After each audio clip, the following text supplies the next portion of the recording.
Hey everybody, welcome to episode 46 of Powerbombshells. I am Sam, that is Mel. We are here with you talking about we're just two broads talking about the wrestling that we watched, and we watched a lot of stuff this week. Holy cow, this was a good week for wrestling. It was a very good week for wrestling, and then somebody tried to be a Debbie Downer and ruin it all. Well, we're not going to talk all about that, and I'm just going to turn my fan off because it's being a jerk. But okay, I'm so great. Like I am so we are the most professional podcast on this network. But yeah, we're gonna start positive. We'll do the shit sandwich. We'll do the positive piece of shit. Positive.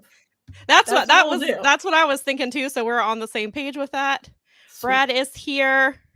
Hello, Yay! Brad. Welcome. People are asking where your hat is, Mel. All right. So this was the thing. Is so funny because I was like, I saw that Daza even mentioned it. So, all right, you guys. All right.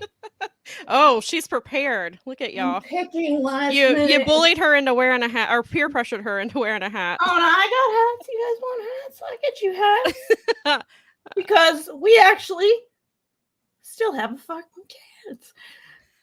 We have a chance. So the Seahawks here. Oh, let me arrange it. So I'm going to go ahead and wear my Super Bowl 2015 Seahawks hat for y'all. I made sure just in case, because I want to keep you people happy.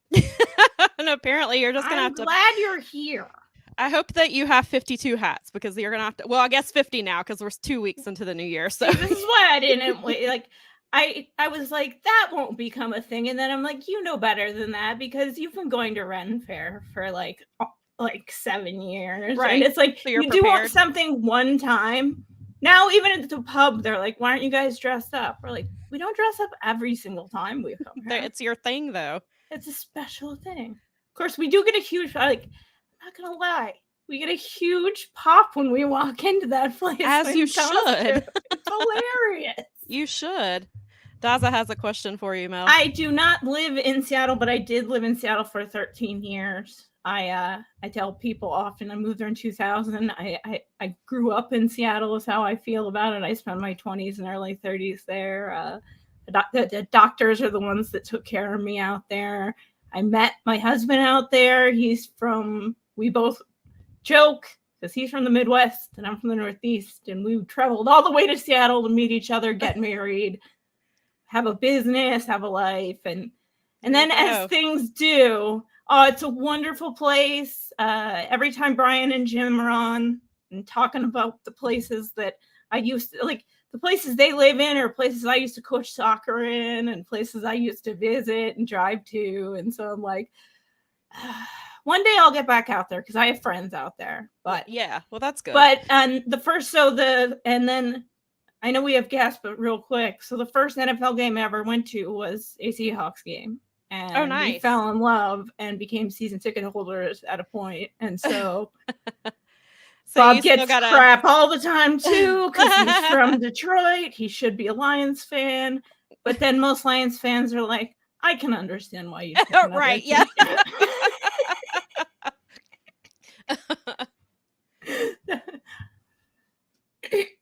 Seattle Rock is great. There's a lot of great places. You ever go to Seattle, I'll tell you all the hot spots to hit. But Mel will be your virtual tour guide. I'm happy. I'm happy to help. I'm going to drop this in real quick. Nikki is here. S in the chat. If you, some of you will know what the S in the chat is a reference to. Maybe just me and Nikki because we might be the only one who used to watch that vlog. I don't know. Hang on 1 second. Looks like I'm getting a spam call. I don't want it to ring. I don't want it to ring onto my laptop. But yeah, so we will have special guests shortly, but we are waiting on one more. So we will just wait a couple minutes to bring them in. And so I guess we got guests. Yeah. We do. We have guests. We're second episode of the year, bringing in a guest. We're planning to have more. I know Daza wants our Stardom ambassador would like to join us. We're going to try to get some other guests for you this year. And so thanks for hanging with us. We know we said if you've missed some episodes, we're planning to live stream every Sunday unless something else comes up. Then we'll be here every Sunday at 1:00 Eastern. So just plan to be with us on Sundays. And then So this is funny. I used to live in this neighborhood. So what he's referring to is the under the Fremont Bridge, which is a neighborhood in Seattle, is a big troll sculpture with a Volkswagen Beetle under his hand. So the bridge troll, Seattle Fremont, or the Fremont Bridge troll, is actually one of the places that, you know, it's like, hey, total like random thing. It's very cool. Seattle has a lot of, but there's also like a Lenin statue like 2 blocks over from that, so it's random. And it's actually like really from like Russia. It was one that like somebody got a hold of, and that's where they ended up putting it. There's all kinds of cool stuff. Seattle's I love Seattle, and the people are wonderfully nice, and it's beautiful, and there's all that stuff, but it's, you know, I love Michigan too now. This is my home. Yeah. All right. It looks like both of our... slow news week. Not this week. Wait, hang on. Help the first week of the year isn't an indication of how things are going to go. I appreciate that, Nikki. Nikki is always, she watches like every week, but we both have had this issue when either we're watching on an iPad or a cell phone, because I do it with the BFI guys a lot of the times. Our chat box disappears on our phone or an iPad, so we can't interact, and I don't know why that is. And so she's trying on a laptop to see if that's what the difference is. And so I do know Matthew Acosta is also which is a friend of mine. He's also watching. Shout out to Matthew. He just said he wouldn't be able to comment today. So we have some friends because of our guests are friends of ours. So I guess, are we ready to bring them on now that they are here? I am ready when you are. Okay. Are you good? Let's see. Let me add you guys to the stream. All right. Hey, everybody. Thanks for joining us today. Hey guys, happy to be here. Hey, okay, thanks for having us.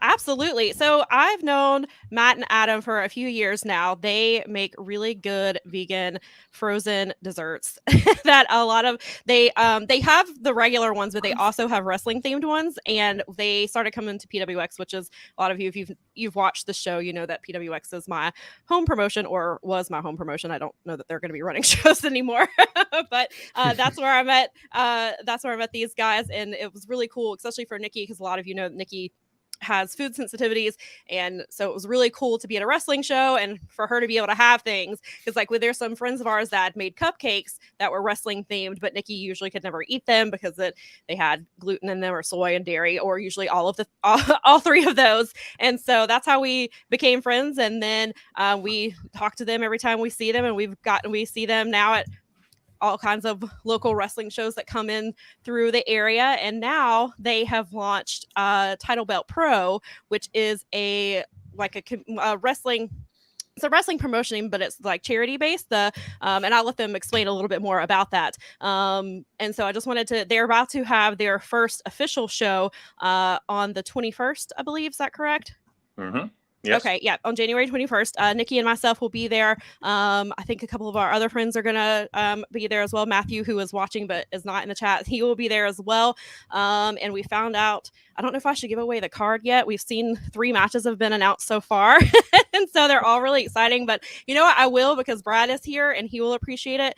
The main event has the Workhorsemen in it. And so we are very excited about that. So I'll go ahead and let you guys, if you want to go ahead and explain a little bit about Title Belt Pro and what your mission is and how it came about, that would be great.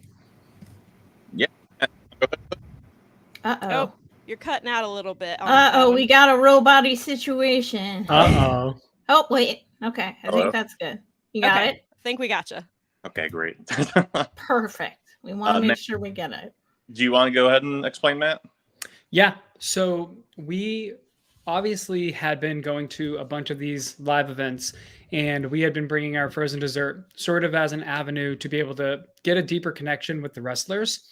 So instead of just coming up to them and being, marks, we came up to them with a product and were able to start a conversation that way. So we do this for a couple of years, and we end up making a couple of really great friendships. One with Ethan Case and the other with Dave Foster. And as you all kind of alluded to, there's a little bit of a gap in professional wrestling in our area in Charlotte, North Carolina, that's happening right now. And of course, there are promotions who are doing incredible things. I think we're all fans of DPW, and there's a couple of other smaller places, smaller people who are putting on live shows. But flash forward a few years, and with this friendship and kind of with our interests in seeing how it really works, we inevitably decided after a small show that we kind of helped put on at Abari, which is a arcade bar for those who may not be familiar with the establishment. Adam did a lot of the liaison work between us knowing the people at Abari and us knowing, obviously, Ethan, with the school that he was running to put on that show. And we, after that day, were like, I think we can just do this. I think we can figure out all of the logistics ourselves. I think we can book the whole card, put up the funds behind it. And our idea is to not just do the same thing that everybody is doing. We really want our promotion to be heavily community forward, heavily community focused, which is why the proceeds from our events will be going towards a non-for-profit or some sort of charity in the Charlotte area. Our hope in the future is to branch out to the establishments that we're going to be able to donate to and bring some of those people to wrestling, and obviously bring wrestling to those people. So kind of using it as a way to introduce people to something that we're incredibly passionate about. And then also, I mean, you alluded to seeing some of the card for those people who are just diehard wrestling fans and want to come out and see a good independent wrestling show. We're putting on bangers. I mean, they are. Yeah. Those first 3 matches already, I was like, we've been in the group chat. We've been sending the matches to each other. So we're all excited about it. Yeah, so our big focus hopefully will be, there's a few things, and for those of you who may not know, Adam and I both have professional culinary backgrounds. Adam runs in his regular life. Adam runs Charlotte's biggest bread company. I think that's safe to say. And I am a part of a local food company in town that services different restaurants and makes accessing farm to table food easier for them. So me and Adam have a very extensive hospitality background. And our hope is to translate a lot of that hospitality and a lot of that just warmth that you get from going to a good establishment into a show day atmosphere. Our plan is to be incredibly family focused. Obviously, professional wrestling is violent. So, you can only be as family focused as possible while, you got big old men slapping men meat, as, Simon Miller likes to say. So, of course, Sam likes to say here and again. Yes. So of course there's that, but our there hopefully will be limited profanity. Hopefully there'll be high level of engagement from the crowd, and my whole focus while the show is going on will be checking in on people, seeing what we can do, and really just taking a learner's approach to this. We want to be able to put on a great, comfortable show. We want to have bangers of matches, and we want people to come to it and be like, this was electric. This was, something that I want to continue to be a part of, which will then, hopefully just give us the energy to keep doing this wild, crazy venture that we've gone on. I love it. This is amazing. Like Sam kind of explained to me what you guys were doing, but all of that is amazing. Jim Ross started booking events because in his frat, he was a frat brother, and they were like, how do we make money? And one day they were like, him and another one of his frat brothers were wrestling fans. And one of the first shows Jim Ross ever booked was for his fraternity, which was a nonprofit. So same idea. So this to me is like, there's absolutely a market for this, not just in your area. I mean, this would go over huge. We were just talking about Seattle a little while ago. That's a perfect. I mean, I know that's far from Charlotte, but that's, I mean, the long-term potential for something like this, especially with the fact that at the end of the day, even some of the, wrestlers where they had the craziest ideas in the world, it's like you get people like Chris Jericho who spelled his name wrong and donated again to a charity. Is like, we know that the wrestlers are out there to promote this kind of thing. This is their jam. This is way more their jam than, because everything they do is predicated on making sure we are happy. Right. Yeah, absolutely. And showing up. So, I love this. I think Adam has a great way of explaining the feeling that we have coming from the hospitality industry. And I'll let him talk on this a little bit. And the feeling that you get when you're at a good show is so incredibly similar. I'll let him explain the way that he feels about that. Yeah, it's so I got back into wrestling 3-4 years ago when Matt took me to like a local PWX show, and I hadn't been into wrestling since I was like 18, 19 when WCW went under, and I didn't realize indie wrestling was a thing back then. I thought it was just like the big leagues and that's it. So I just kind of fell out. But when I got back in, I got hooked immediately. I figured it was like my previous enjoyment of wrestling that was just being reignited. But as we went to more and more shows, I realized like the sense of hospitality that like Matt and I get, like when we go into like a restaurant and like a chef like sends out an appetizer or comes out and says hi to us. It's the same feeling that we get at wrestling shows, like from the wrestlers. Like everyone just wants to take care of people. Everyone just wants everyone to have a good time and like to come out and like forget about the rest of their life. And like the wrestlers want to take care of you and to give you experience, and like it's such a great feeling. And it's like why I'm in hospitality, and it's why Matt's in hospitality, and like we are very good at that. We are very good at empathizing with customers and people and just giving them a good experience. And Matt and I have no idea how to put on a wrestling show. That's the best way to go. Yeah. I've read a lot of books and wrestling history stuff because I'm a history nerd. And as soon as I got back into wrestling, it was like I was asking my friend like what to read. Yeah. And that's how people get going though, is you dive in and you get going. You guys have what you have to bring to the table already. So and they're partnering. You're so right. That's the great thing, is that like Matt and I have that coming in. Yeah. And, not a lot of people have that in the not a thing a lot of people. Restaurant business is like one of the hardest businesses out there, and restaurant and anything associated with food and hospitality. I owned a pizzeria for a spell, so I've been there a little bit and understand. but you guys like. You have automatic shields against being told no, because you have to deal with difficult people all the time. We also have, it's not just Matt and I. That's what I was gonna say. Yeah. We're partnering with Ethan Case and Dave Foster from Palmetto Wrestling Academy and Palmetto Championship Wrestling. Ethan is about to celebrate his 19th anniversary. Actually, the title. Wow, that's incredible. We should get their info up on our Insta. Yeah, we will. Yeah. I'll make sure to have every single banner we will. We'll make sure it gets up on our social media on Instagram and on Twitter. So they're not on. You guys are just on Instagram, correct? Or are you guys on Facebook too? We're on Facebook also. Okay. And it's at the same thing at Title Belt Pro. Yeah. Yep. Okay.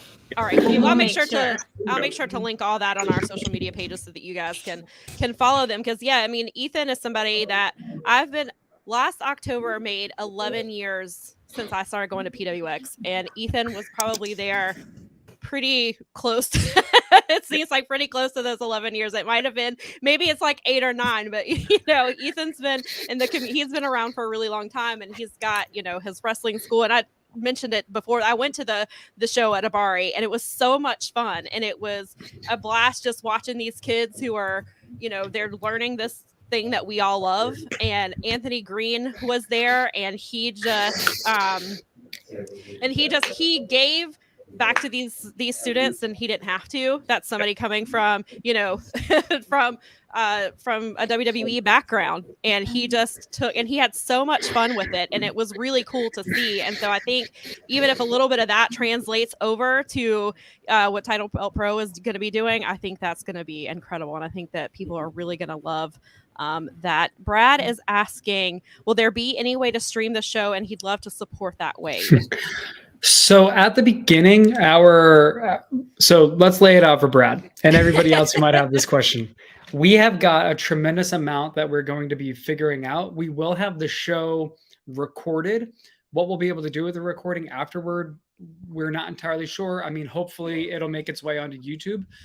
That way people can, you know, witness the first show, obviously.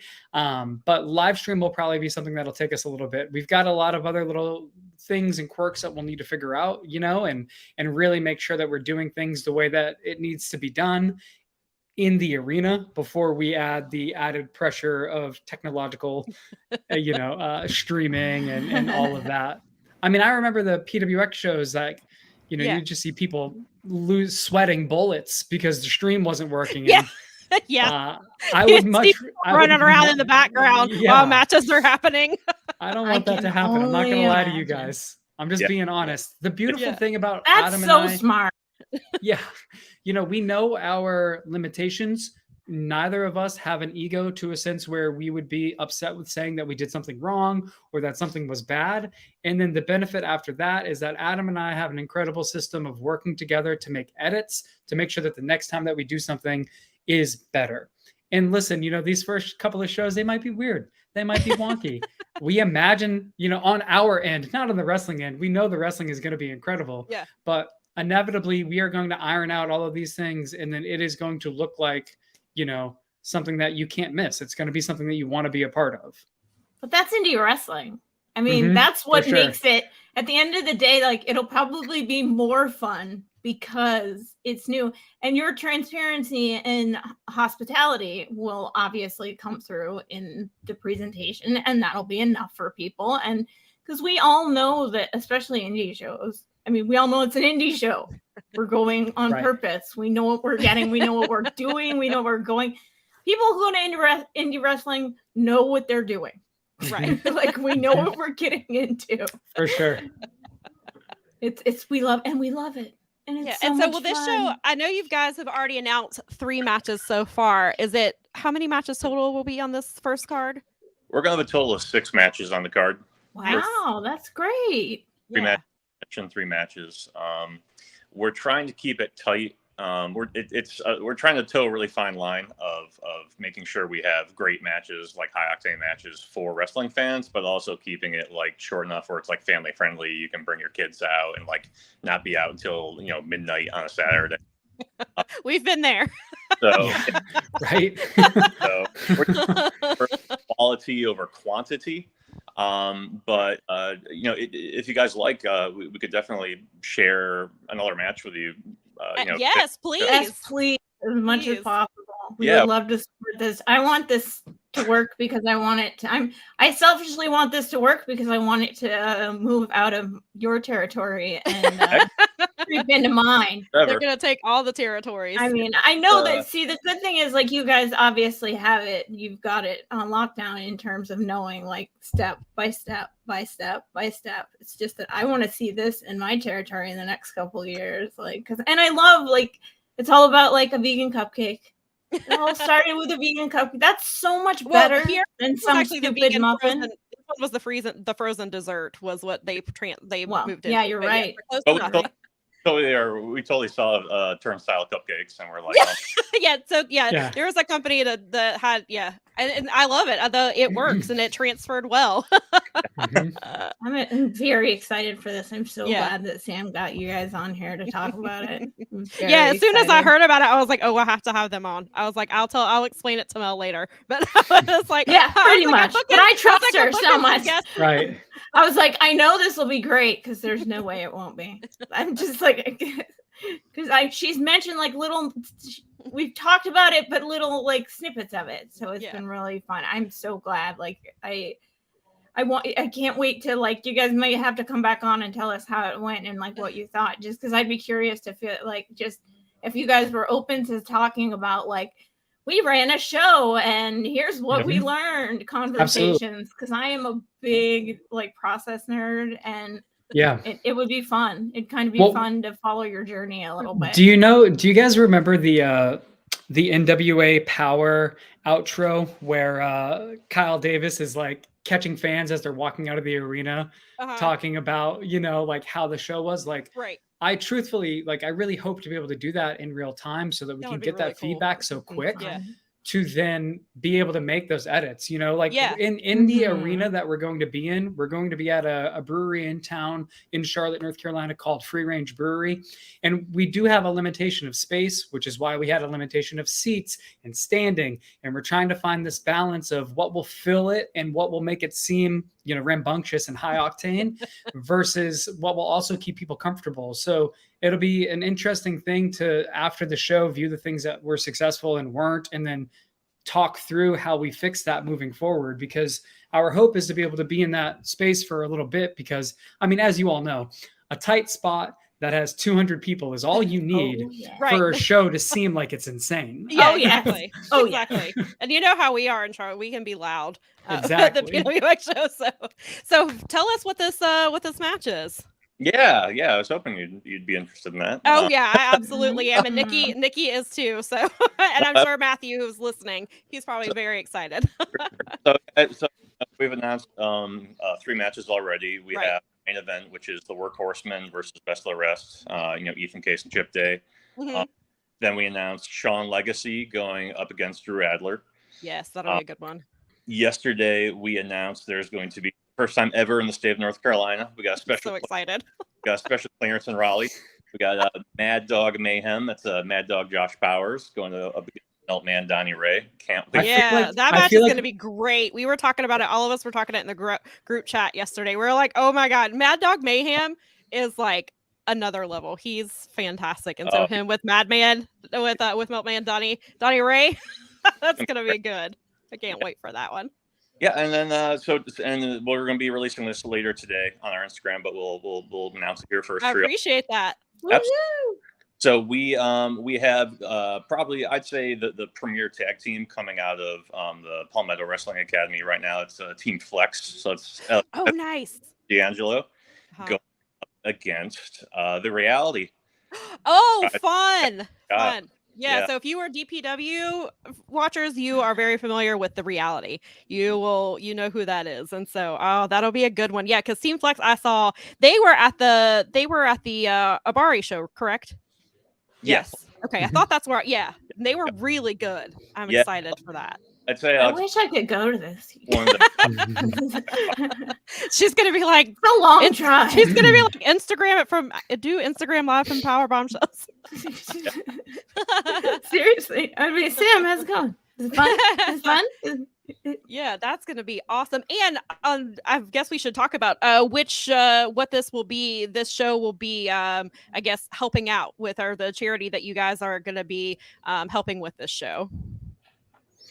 Yeah, so the charity that we're going to be helping out on this first show is Charlotte Rescue Mission, which is an organization here in Charlotte that helps people get practical real-life job training and helps them kind of get back on the straight and narrow, I think is the most appropriate way of saying it. It's always challenging when you talk about people who have had previous troubles, not wanting to, bring up the specific issues that they may have, but this organization is an organization that teaches job skills and teaches them just how to get things back going in their life in a positive manner. They do a lot of really great things for the people who work there. They offer them help on getting affordable housing and all the way down to getting their first vehicle if that's something that they need. And we're very close friends with the kitchen staff of this establishment. And it just seemed like a no-brainer for a first place to work with, because we know they do a great thing. Mm-hmm. We know the people who work there are some of literally the best people that we know in the industry. So it just made sense to partner with them on this first one. Yeah. Oh, did we lose Adam? I think he's coming. Oh, I think he's back. Okay, we got him back. He's I think here that's a really great organization to work with because I'm familiar with them, and I think also, I think some people only kind of think about them and like the during the holiday season, like around Thanksgiving and Christmas, because that's when you get like the donation emails and things like that. And so I think people need to realize that that's a service that's provided year round for Mhm. people. And so I think doing it outside of the traditional season of when they're that way that they're and that people are thinking about them all year round, that this is a service that's provided and they need financial assistance all year to be able to help as many people as they can. So I think that's really fantastic that I was happy to see that that was the organization that you guys were working with, because I know that they do some really good work. So that is very cool. So is there anything else you want to add about this first show, or about the your mission here, or anything else you want to let the people know? I mean, we just want to create a really great thing. I mean, Matt and I aren't here to like make money or build an empire or anything like that. Like, this is us like showing our love of professional wrestling and our love of Charlotte. Like, we just want to build a thing for the community that's going to benefit the community. And it's going to be a really interesting experiment, I think, because I don't think many wrestling promotions are focusing on the customer experience as much as we are going to. I mean, there's certainly some there with amazing, products and absolutely most of the time crowds leave happy, but like, we are really, specifically Matt and I, are going to be putting a lot into like creating an experience for the customer beyond just the wrestling that's going to be unparalleled, from anything that's out there right now. And it's going to be interesting seeing the different parts of the community that we really connect with and that are going to be brought out, and the crowds that are going to be kind of getting together and merging at this like traditional wrestling show. And this first show is going to be really something special. It's going to be interesting. We have no idea what the crowd's going to be like. We don't know if it's like families or a classic wrestling crowd or something of it. And it's going to be something special. And I will say, from what Ethan has been telling us, our tickets are selling much faster ahead of time. That's fantastic. Yeah, I saw the other day that they had like 3 of the seating tickets left, and that was it. And I was like, they just announced this like a week ago, and I was like, they're going through those tickets. Yeah, our seats. I was gonna ask if there's tickets left and where people can get them. I know that obviously we have people listening all over, so there might be people in the area that. Yeah, absolutely. If you just go to our website, telebeltpro.com, there's a link right on there to buy tickets. Like, at the moment, seats are sold out. You can get standing tickets. It's a very comfortable standing environment. And that's what me and Nikki and Matthew are doing. We're doing the standing room tickets. So you guys will be just fine. It's a very comfortable environment for standing. There's plenty of like little nooks and places to hang out, and it'll be awesome. But like, a lot of times these shows are really mainly like walk up day of sales, but we have seen a lot of sales. Probably we have less than half of those standing room. That's fantastic. So if you guys are interested, if you want to be safe, definitely buy a ticket ahead of time. Yeah, absolutely. Definitely. Yeah. And they're doing it on a great week. Yeah. And they're doing it on a great weekend. They're doing it the day after the GCW show. So that's going to be quite because we're going to GCW. So that'll be quite the trajectory to go from a GCW show to title belt. It's gonna be great though. That'll be perfect. Yes. It'll be so good. That sounds like it's a perfect weekend of wrestling. Actually. I'm excited. Awesome. Yeah, I'm super excited. And then DPW is next weekend. So there's a lot of great wrestling going on. And now we've got Title Belt Pro, who's sounds like you guys are gonna do Are you guys doing monthly shows? Is that the plan for now? Generally, we don't have an exact set schedule, but every 4 to 6 weeks for sure. Yeah. Okay. Yeah, that sounds great. We've got a lot. Like with AML, obviously, and with Deadlock, we definitely want to be cognizant of like the weekends that we're booking on, just to make sure that we can get some awesome talent coming through. Absolutely. And I think we were alluding to it a little bit before with Team Flex, but our emphasis will be on those young those young stars in the making, Right. mixed with like, and like you were talking about before, the workhorsemen. So there's going to be a great mesh of seeing that top tier wrestling mixed with people who are on their way to be, the last match. And I think that that's a beautiful thing because it gets you more connected, similar to like if you watch a AAA hockey team and then you see them get the call up to the big leagues, and then they have a great performance, and you're like, I've liked them for years. It's about time to see them, So Yeah, that's it definitely always makes really you cool. feel like my friend jokingly yesterday was talking to me about how he remembers being in an arena with 200 people watching Will Ospreay wrestle in a gymnasium, and he's like, look where he is now. And and I was like, this is perfect. Yeah, and that's why feeling. I love that feeling. Yeah, and I decided to wear my Cedric Alexander shirt today because that's exactly how it happened. Yep. I used to watch him when I started going to PWX, they were running in rec centers, and I paid $5 to see Cedric Alexander. And then the next thing I know, he's in the Cruiserweight Classic, and then he's at WrestleMania, and he doesn't get used nearly as much as he should on TV. Cedric is definitely a talent that's slept on, but he's somebody that's definitely that feeling of like, I used to pay $5 to go see this guy wrestle in front of 50 people, and now he's in WrestleMania. Like, that was one of the coolest things. So I really liked being able to see like these, and I know that Ethan does excellent work Ethan's just phenomenal, and he's training all of these people, and they have refs can train down there as well. Like, they do a lot of really cool stuff. So I'm really glad that these students are going to be showcased, and that gives them experience. I mean, can you imagine like those? I was thinking that we talked about it from the last show. Like, they got to work with Anthony Green, who was in WWE, and like some of these guys had one of the guys made his Impact debut. Yeah, he made his Impact debut last week. I haven't had a chance to watch Impact yet, but I was excited to see him on there. But then I think like one of the students that had wrestled that weekend with Anthony, that was only his second show ever, and he's on a show with somebody that's in WWE. And then Adam Page too. Yeah, Hangman. Yeah, we saw but way before he was Hangman, when he used to come out with his John Deere hat. That's what he used to wear a green John Deere hat, and he used to come out the Song of the South by Alabama. That's so awesome. It's like the first few, we saw Wheeler Yuta open a PWX show in Rock Hill, South Carolina, in a dark match. Right. Yeah. And then we had a flavor for him, and then a few weeks later he was like, hey, you're not gonna see me for a while, and we were like, okay.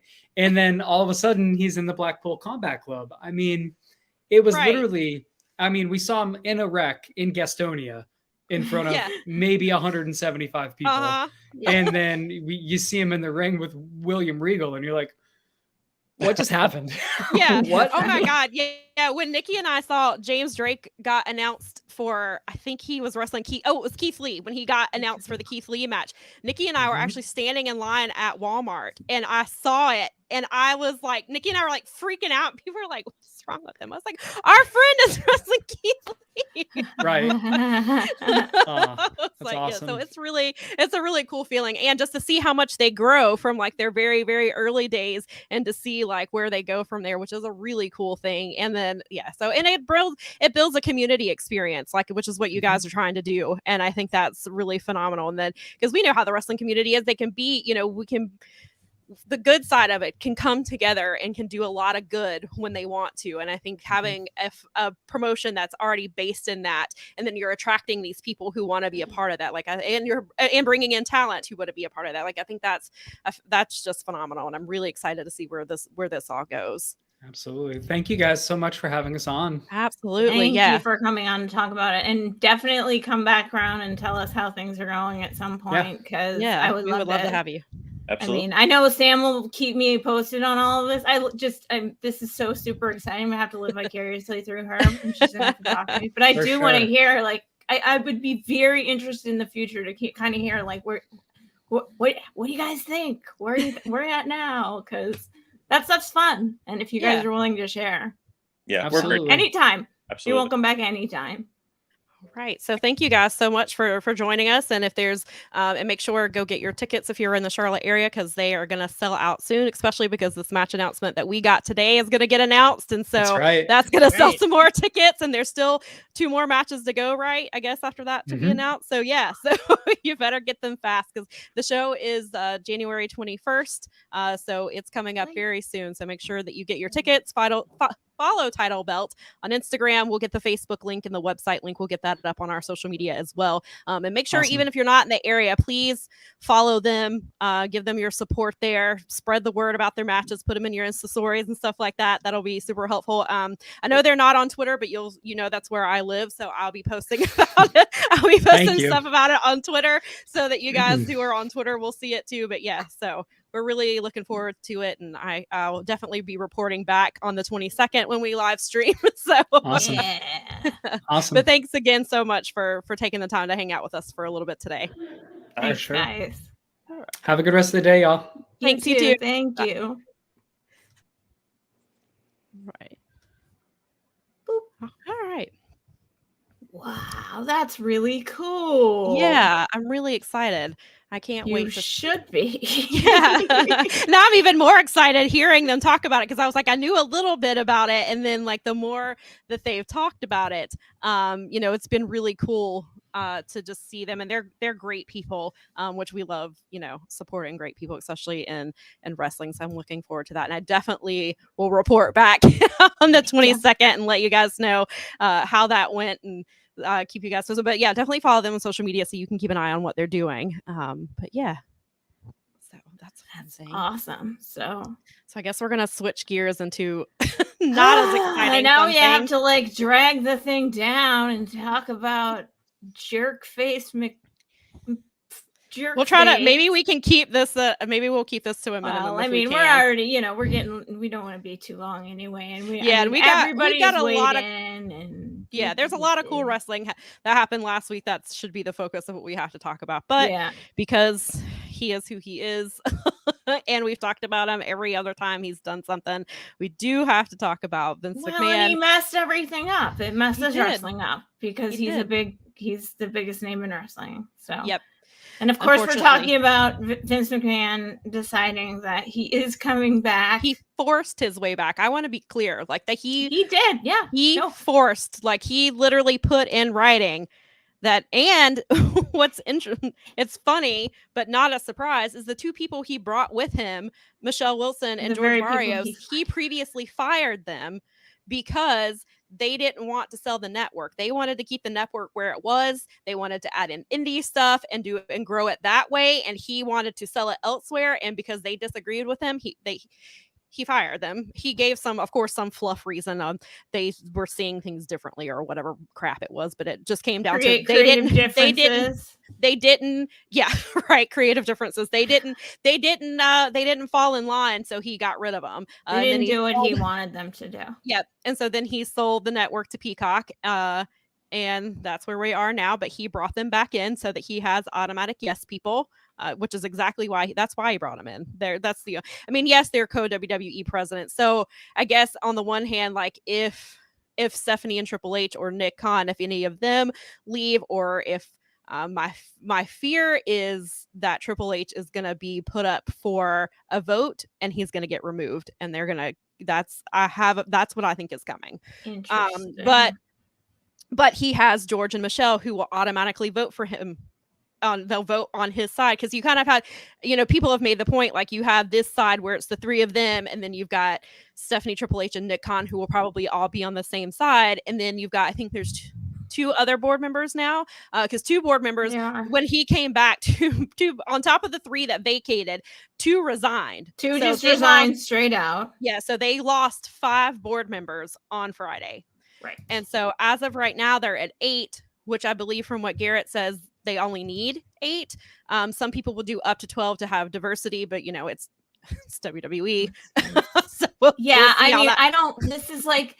this is making me, this is my inner nerd is starting to like want to go look at like what the structure is and how much legality there is here, because like some of this can't be legal. Yes. Brad is correct. I'm going to interrupt you, but Mel, No, that's a really perfect good point. timing. The two that resigned were part of the investigation that looked into Vince, and so one of them was, he was the former president of Sony Home Entertainment. Mhm. And so that's a really big deal. Not somebody you probably want on your board, especially if you're expanding.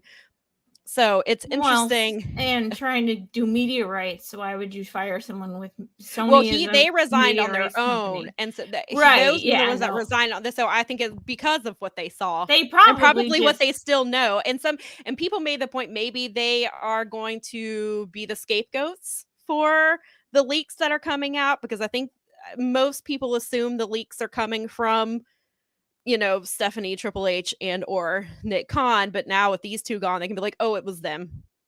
They were the ones. That's why they resigned. They were the leaks. So they could, whether they really were or not, they can scapegoat them too. They make the perfect scapegoats. And so I think, but I'm sorry, I didn't mean to interrupt you. Go ahead and what were you saying before? No, it was actually perfect timing. It's just because, I mean, at the end of the day, like, how much of this is legal, and like there is an SEC investigation going on, right? Like, right. And I don't care who you are, and I'm sure a lot of it, like Linda McMahon has DC connections, obviously, because she worked. So I mean, there's something there, but like, we're talking about a guy, the Securities and Exchange Commission. If I'm someone looking to buy something, like, that needs to get ironed out before I'm going to consider buying, because that's a monster you don't want to slay, like, try and slay, because you're going to lose. Like, right. And I think one of the things that was really interesting, and it's kind of been been overlooked, and I guess maybe once we know more about it, maybe that's when people will start paying attention. So when I was writing the article the other day, and a couple of people, they read the Wall Street Journal article as well, and this was also what they pointed out, was it appears that he's trying to gain more power because so right after the Wall Street Journal report went live, within minutes, Vince released his own press release. Right. And so in it, he says Mr. McMahon's written consent also includes certain amendments to the company's bylaws to ensure that WWE's corporate governance continues to properly enable and support shareholder rights. These changes will be detailed in a Schedule 13D amendment to be filed by Mr. McMahon and a Form 8K to be filed by the company in the coming days. I'm not super up to date with what exactly this means, but a lot of people told me as soon as they read it, they thought it was a way to gain even more power for Vince. And so I guess once we know exactly what's in those bylaws, then maybe we'll have a little bit more knowledge about that, but that is a little concerning. Because they're required to disclose any changes to shareholders. So if I own one share of WWE stock, they still have to let me know that the board of directors has changed, what their new positions are, what their expectations are. Like, the thing that they call the prospectus, that big like dossier of here's what our protections are for you as a shareholder. Like, they have to, or you've sat on calls before, you've done quarterly calls and whatnot. Well, I haven't done that type of stuff, so I don't hear, like, I've done the media calls that I've done with AEW stick to almost strictly like shows and wrestling. I don't hear the court, like, that. I've never done. I've listened to one or two of the investor calls, and it's usually a bunch of BS because you're just trying to make your shareholders feel good, safe, yeah. But I mean, the bottom line is stock went up when thank you. You took it right out of my mouth. Sorry. It's very interesting. And they grew, and it was interesting because they were already growing without Vince being there. They had been growing and been doing well. And then he comes in, and I was like, so now you're just inflating his ego and making him think that he was correct, that the company needs him and stuff like that. So Daza said he doesn't know if this is true. I read that Vince has to be overboard in his role. He can't just take over creative secretly, because that would be lying on things that affect stock price, which is true, but it is Vince McMahon, so he can certainly find ways around that. It's hard to prove antitrust and collusion, and you know what I mean? Like, it's hard to prove because a lot of that is hearsay, is that Vince said this to me and here's an affidavit, and you can get bogged down. He has Open, not overboard, but Right. Yeah. So he has to be. I mean, he does have to be open about everything because it's a publicly traded he's company. supposed to be, but it is Vince, and he can find things around. He can And do Sean whatever he Ross Sapp wants. said it best on Thursday. He said that they reached out to WWE to find out, because he did say that management's in place and they're not going to affect that. Nobody believes that. And he said because Vince lies. Vince does lie. And so I think because it's probably in his purview that he can say, oh, this isn't being ran the proper way. And that's why I think he's going to find ways to get around to fire Triple H. I think that's coming. And I think that if he is able to remove him from head of creative and all of his, because he has Triple H has 3 titles. I can't remember them off the top of my head, but he has a lot of them, and he is doing things that Vince doesn't like. He's bringing back wrestlers he fired. He's making all these little changes that the fans Vince appreciate. Is gonna go after people that he perceives as part of the conspiracy to get him out of the company, and which that's is why of course how his brain is. I think he will force. I think he's going to force a vote to remove Triple H from the board. And so my question was, if that happens and is successful, does Stephanie leave? If they force Triple H out, they strip him of all his titles. And the point was made, she's left before. And at this point, do you stay? They buried her, and then as it is Daza. He might be at this rate. He might be like, screw that old man. Me and Tony Khan are going to hang out and do cool stuff. Maybe Triple H will be. He has a ton of knowledge. He does. And Nikki made the point the other day. She was like, man, I'm sure Shane McMahon is like, thank God I'm not involved in that company. Yeah. She was like, he's right. I'm just living my life. I can't even imagine how Stephanie feels. I mean, she spent most of her entire life basically grooming herself and trying to be groomed to be the head of WWE. Right. And he continues to try and either completely just bankrupt the company or, so the conversation, I said to a friend, this was a brilliant what he did. Because what he did, you got to hand it to the old guy. He's still manipulative, Carney. What he did was he said, "I'm coming back to because it reassures shareholders." Well, go ahead. I'll go ahead and finish, and then I'll add on to that. All right, but to reassure shareholders, to make sure that a sale is undertaken properly that maximizes the benefit to him. But one of the ones that really got me was his whole idea is when that they were negotiating, they'll know that he's on board with their negotiations, which they wouldn't otherwise have known if he's not there in a position of power. Right. Plus, he can't make decisions. The whole thing comes down to the law, which is he can't be active in the sale unless he's active on the roster, as it were. He has to be an active member of WWE management to be involved in the sales thing. I can't, as if I were a shareholder, I don't get to be involved in the sales negotiations. I would have to work there and be at a certain level, and so And I hate that I'm talking about Saudi Arabia, because if it wasn't a big enough kick in the face to women, pardon the expression, that this guy's coming back. Yeah. And it's the point, here we go. Right. And it's one thing to and somebody pointed this out the other day in Slack when all this was coming out. They were like, it's one thing to run a show, a blood money show, as most of us refer to it as, to run a show in Saudi Arabia, but it's a completely other thing to have them financially backing your company and owning the company and making decisions, or leaving Vince in charge to make the decisions, or however, because I think that's the thing is, if the Saudis do buy WWE, Vince will have he will stay.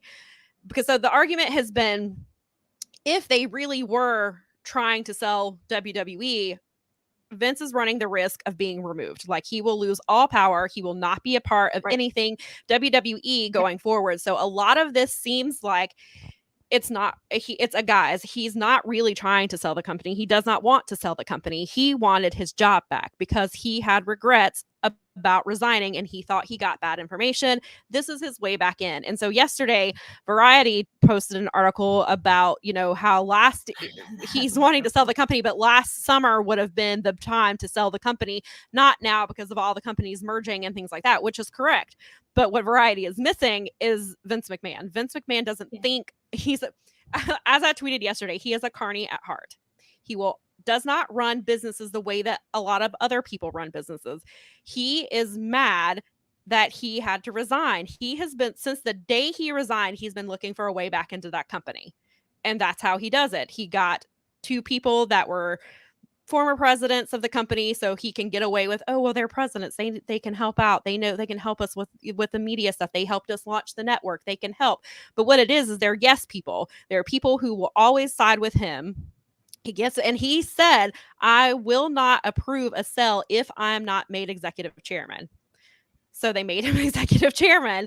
And so now he can pretend we might sell the company. But then on the call, apparently they talked about potentially taking WWE private again, which is probably where this is going. That's just a section of it, not all of it. Right. So there's a lot of parts in play here, but the main thing is Vince wanted a way back into the company, and he got it. He forced his way back in, just like he forced himself on those women. This is what this man does. He wins. He forces himself into things. And so here we are again. And I'm very concerned for the people, just for everybody in general, because I know that because Vince can't be trusted.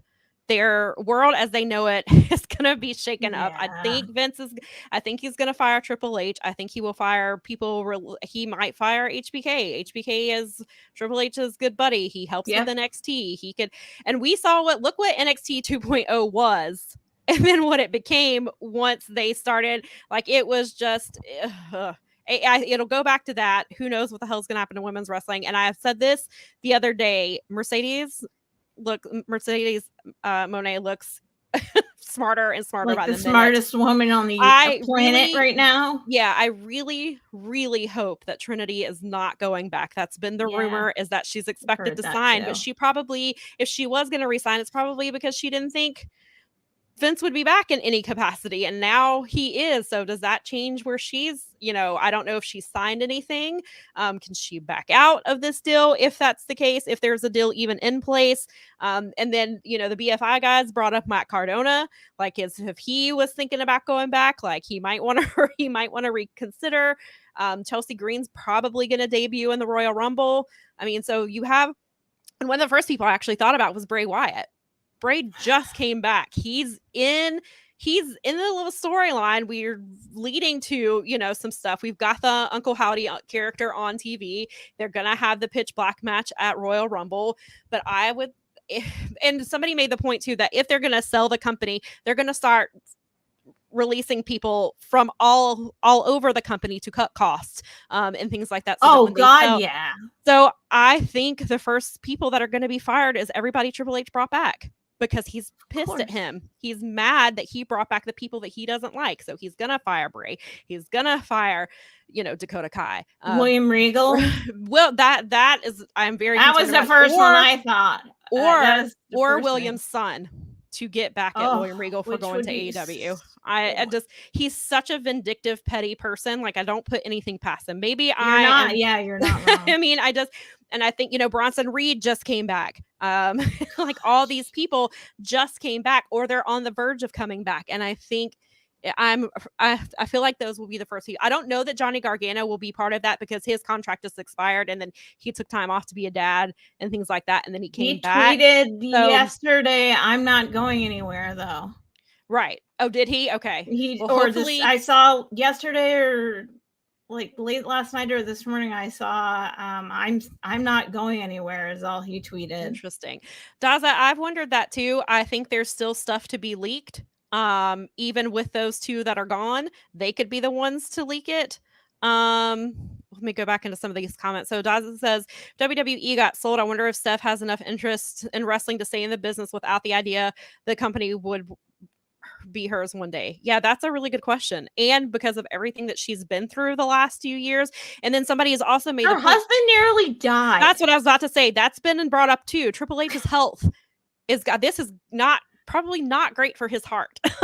This is not, there's a lot at play here. Brad says Vince doesn't have to put himself back in is that supposed to be in charge of create? I think it's supposed to be in charge of creative, like many think. All he has to do is put his people in charge. Exactly. And who is still there? They never fired Bruce Pritchard and they never fired Kevin Dunn. And somebody made that was a comment that was made in Fightful Select by an anonymous, I can't remember if it was a wrestler or I think it was a wrestler, not a higher up. And they said they kind of thought they're not completely surprised because they left Dunn and Pritchard were not fired when they should have been, and those are yes men for Vince. And so they threw what's his butt under the bus, and everybody else got off. Brad says Vince doesn't have. Oh yeah, there he goes back. Okay, so he doesn't have to be in charge. Yeah, you're right, and he can bring. And we saw Teddy Long's comments about how Vince isn't bothering anybody. Let him come back. Maybe I was like, Teddy's gonna. He's not even moving back into his office. Okay, shut up. Teddy, I was like, he's gonna hire Teddy Long now because Teddy was vouching. He'll probably hire anybody that will kiss his ass long enough. Yeah, at this point, I mean, I agree with you in the potential for him going on a revenge rampage through the company since he's been sitting and stewing. Garrett makes this point a lot. Jim Valley talks about this too, is he's been sitting at home stewing his return. Essentially, I mean, he's been sidelined, not by his choice. Right. And he's gonna go. That's why I think Triple H is gonna be gone soon. I am very concerned. And I actually saw the list because I read Dave's.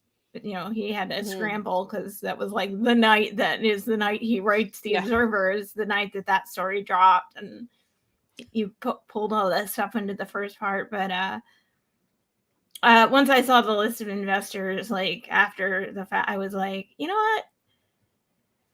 WWF this company.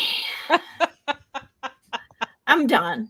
I can't. Yeah. I mean, it's in my Comcast subscription. I don't care what happens. I mean, this will be a blockbuster deal for shareholders, and congratulations to them. But this is yet another time where they just told ladies, hey, we don't give a crap about if your workplace is safe or not. That's exactly what I wrote when I wrote the article. This was obviously before he was officially back in place. And that's exactly what I said. This is coming, and I cannot stress this enough. This is coming 3 weeks after we found out yet another woman has come forward about him sexually assaulting her.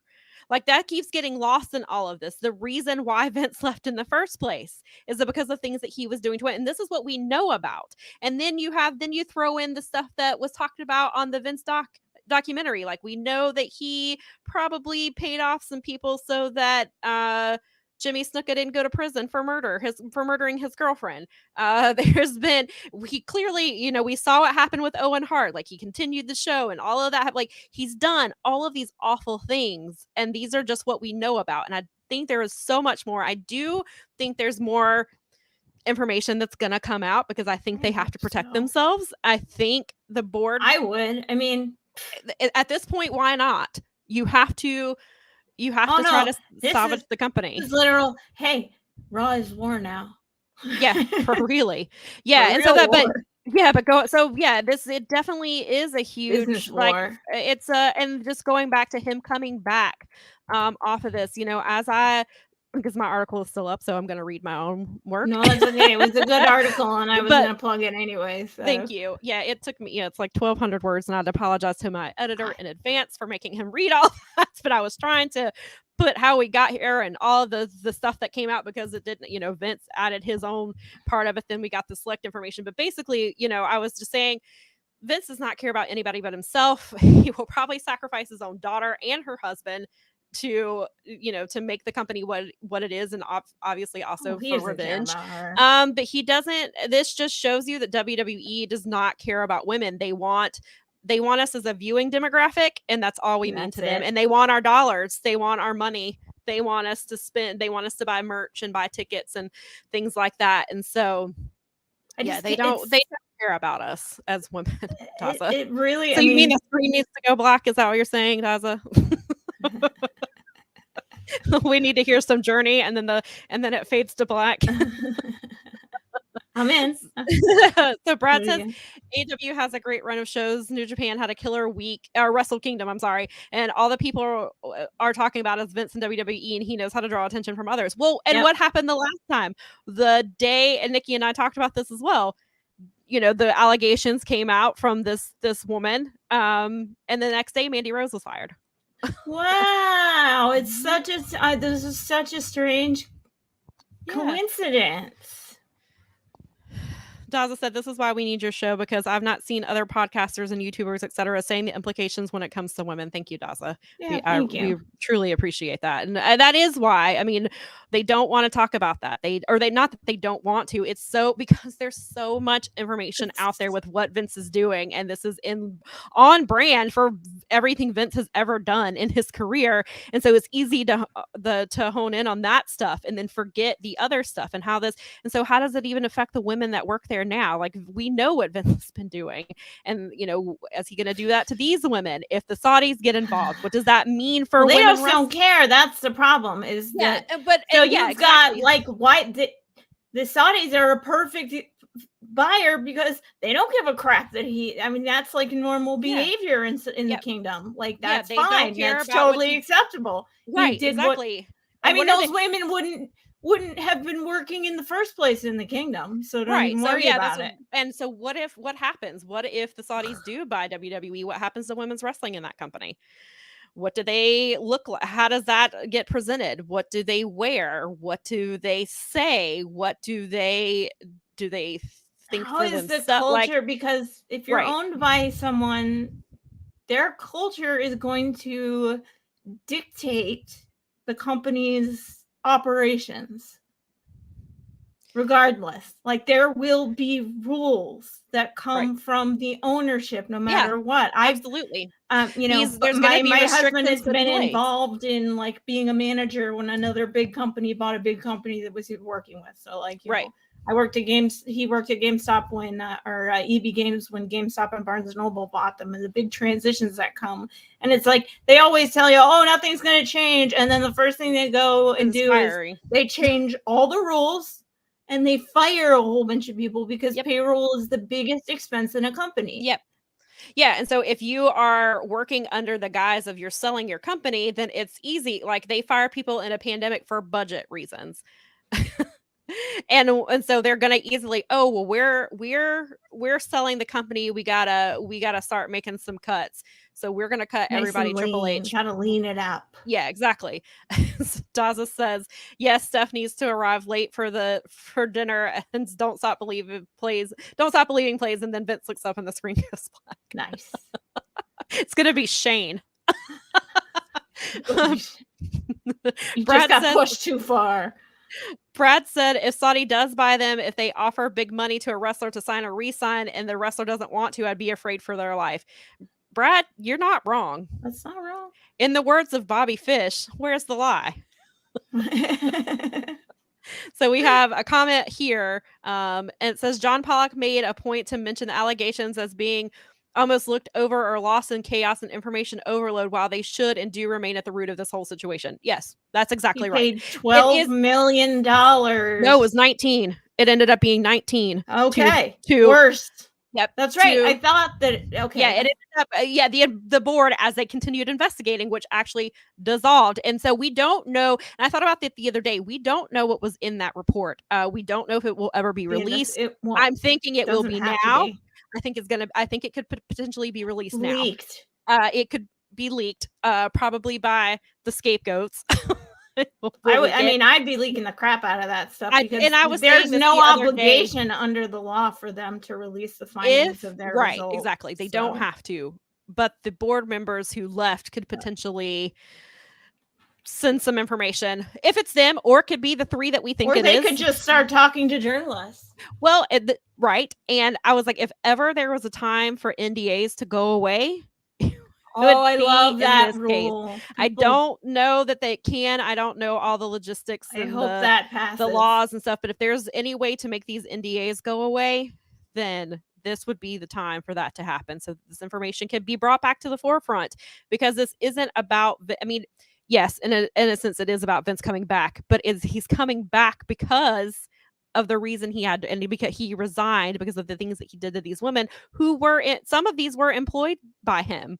Some of them were not. He used his power as who he is because of WWE to do these things, but some of these were women who were contracted either full-time, or there was like a contractor that was the one who received the nude pictures. She was only in there briefly, but they were women who were coming in there just to work. And this is happening. And again, these are just the women we know about. I think there's so many more. And Nikki made the point the other day that there are rumors that Nicole Bass was I can't remember off the top of my head if it was that he was harassing her or that he assaulted her. I think that he was assaulted her, but people didn't believe it because of the way she looked. And they were like, oh, he wouldn't do that. Look at the way that she looks. She looks like a man and things like that. Of course. Tired of hearing. And I was like, that's not what it is. It's always about power and control. It has nothing to do. Sure, that may be some of the appeal in some cases, but overall, the reason these things generally happen is because it's control and it's force. And that's what he did. And he could do it because of the position of power that he's in. And he is now back in the same position of power, which is a problem. So, this unfortunately will not be the last time we talk about this. We've talked about this many times.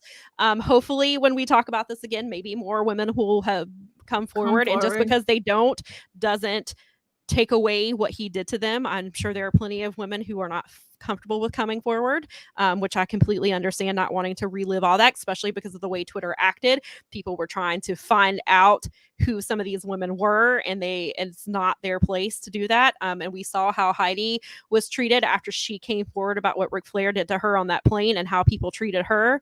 So I can understand why these women don't want to relive that trauma. And so we may never hear from, that may be it. But I do think that I think more stuff is coming, whether it's women or just stuff in general. And I think their hand is being forced. And so I think leaks are coming. And I wouldn't be surprised if they come as soon as tomorrow, honestly.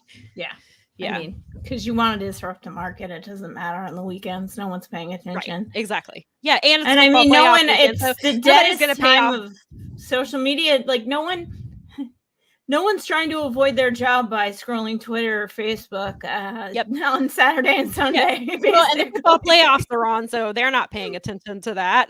they're not. It's got to be during the news cycle. You get the dump on. Well, that's why we news dumps happen on Fridays. Friday. Fridays at 5:00 is the Friday news dump because people are leaving work and they'll miss it. So they know what they're doing. But yeah, so they're following the politics model. The only difference is that they won't be doing the round of Sunday shows defending the shitty behavior that we only have like 3% of the information on. So it's gonna be a fun week. Yeah. So the first week of the year started out really exciting. Yeah, but this is what we were planning to talk about this week. I was like, hell yeah, we got all this stuff to talk about. Wrestle Kingdom, New Year Dash is probably one of the best New Year Dash I've ever seen. It was so much fun, and I was like, we've got all this. Now we have some strong stuff to talk about too. So I was like, man, this is going to be a New Japan heavy week. And then Vince is like, Well, that's why we're going to finish up with the good stuff. Yeah.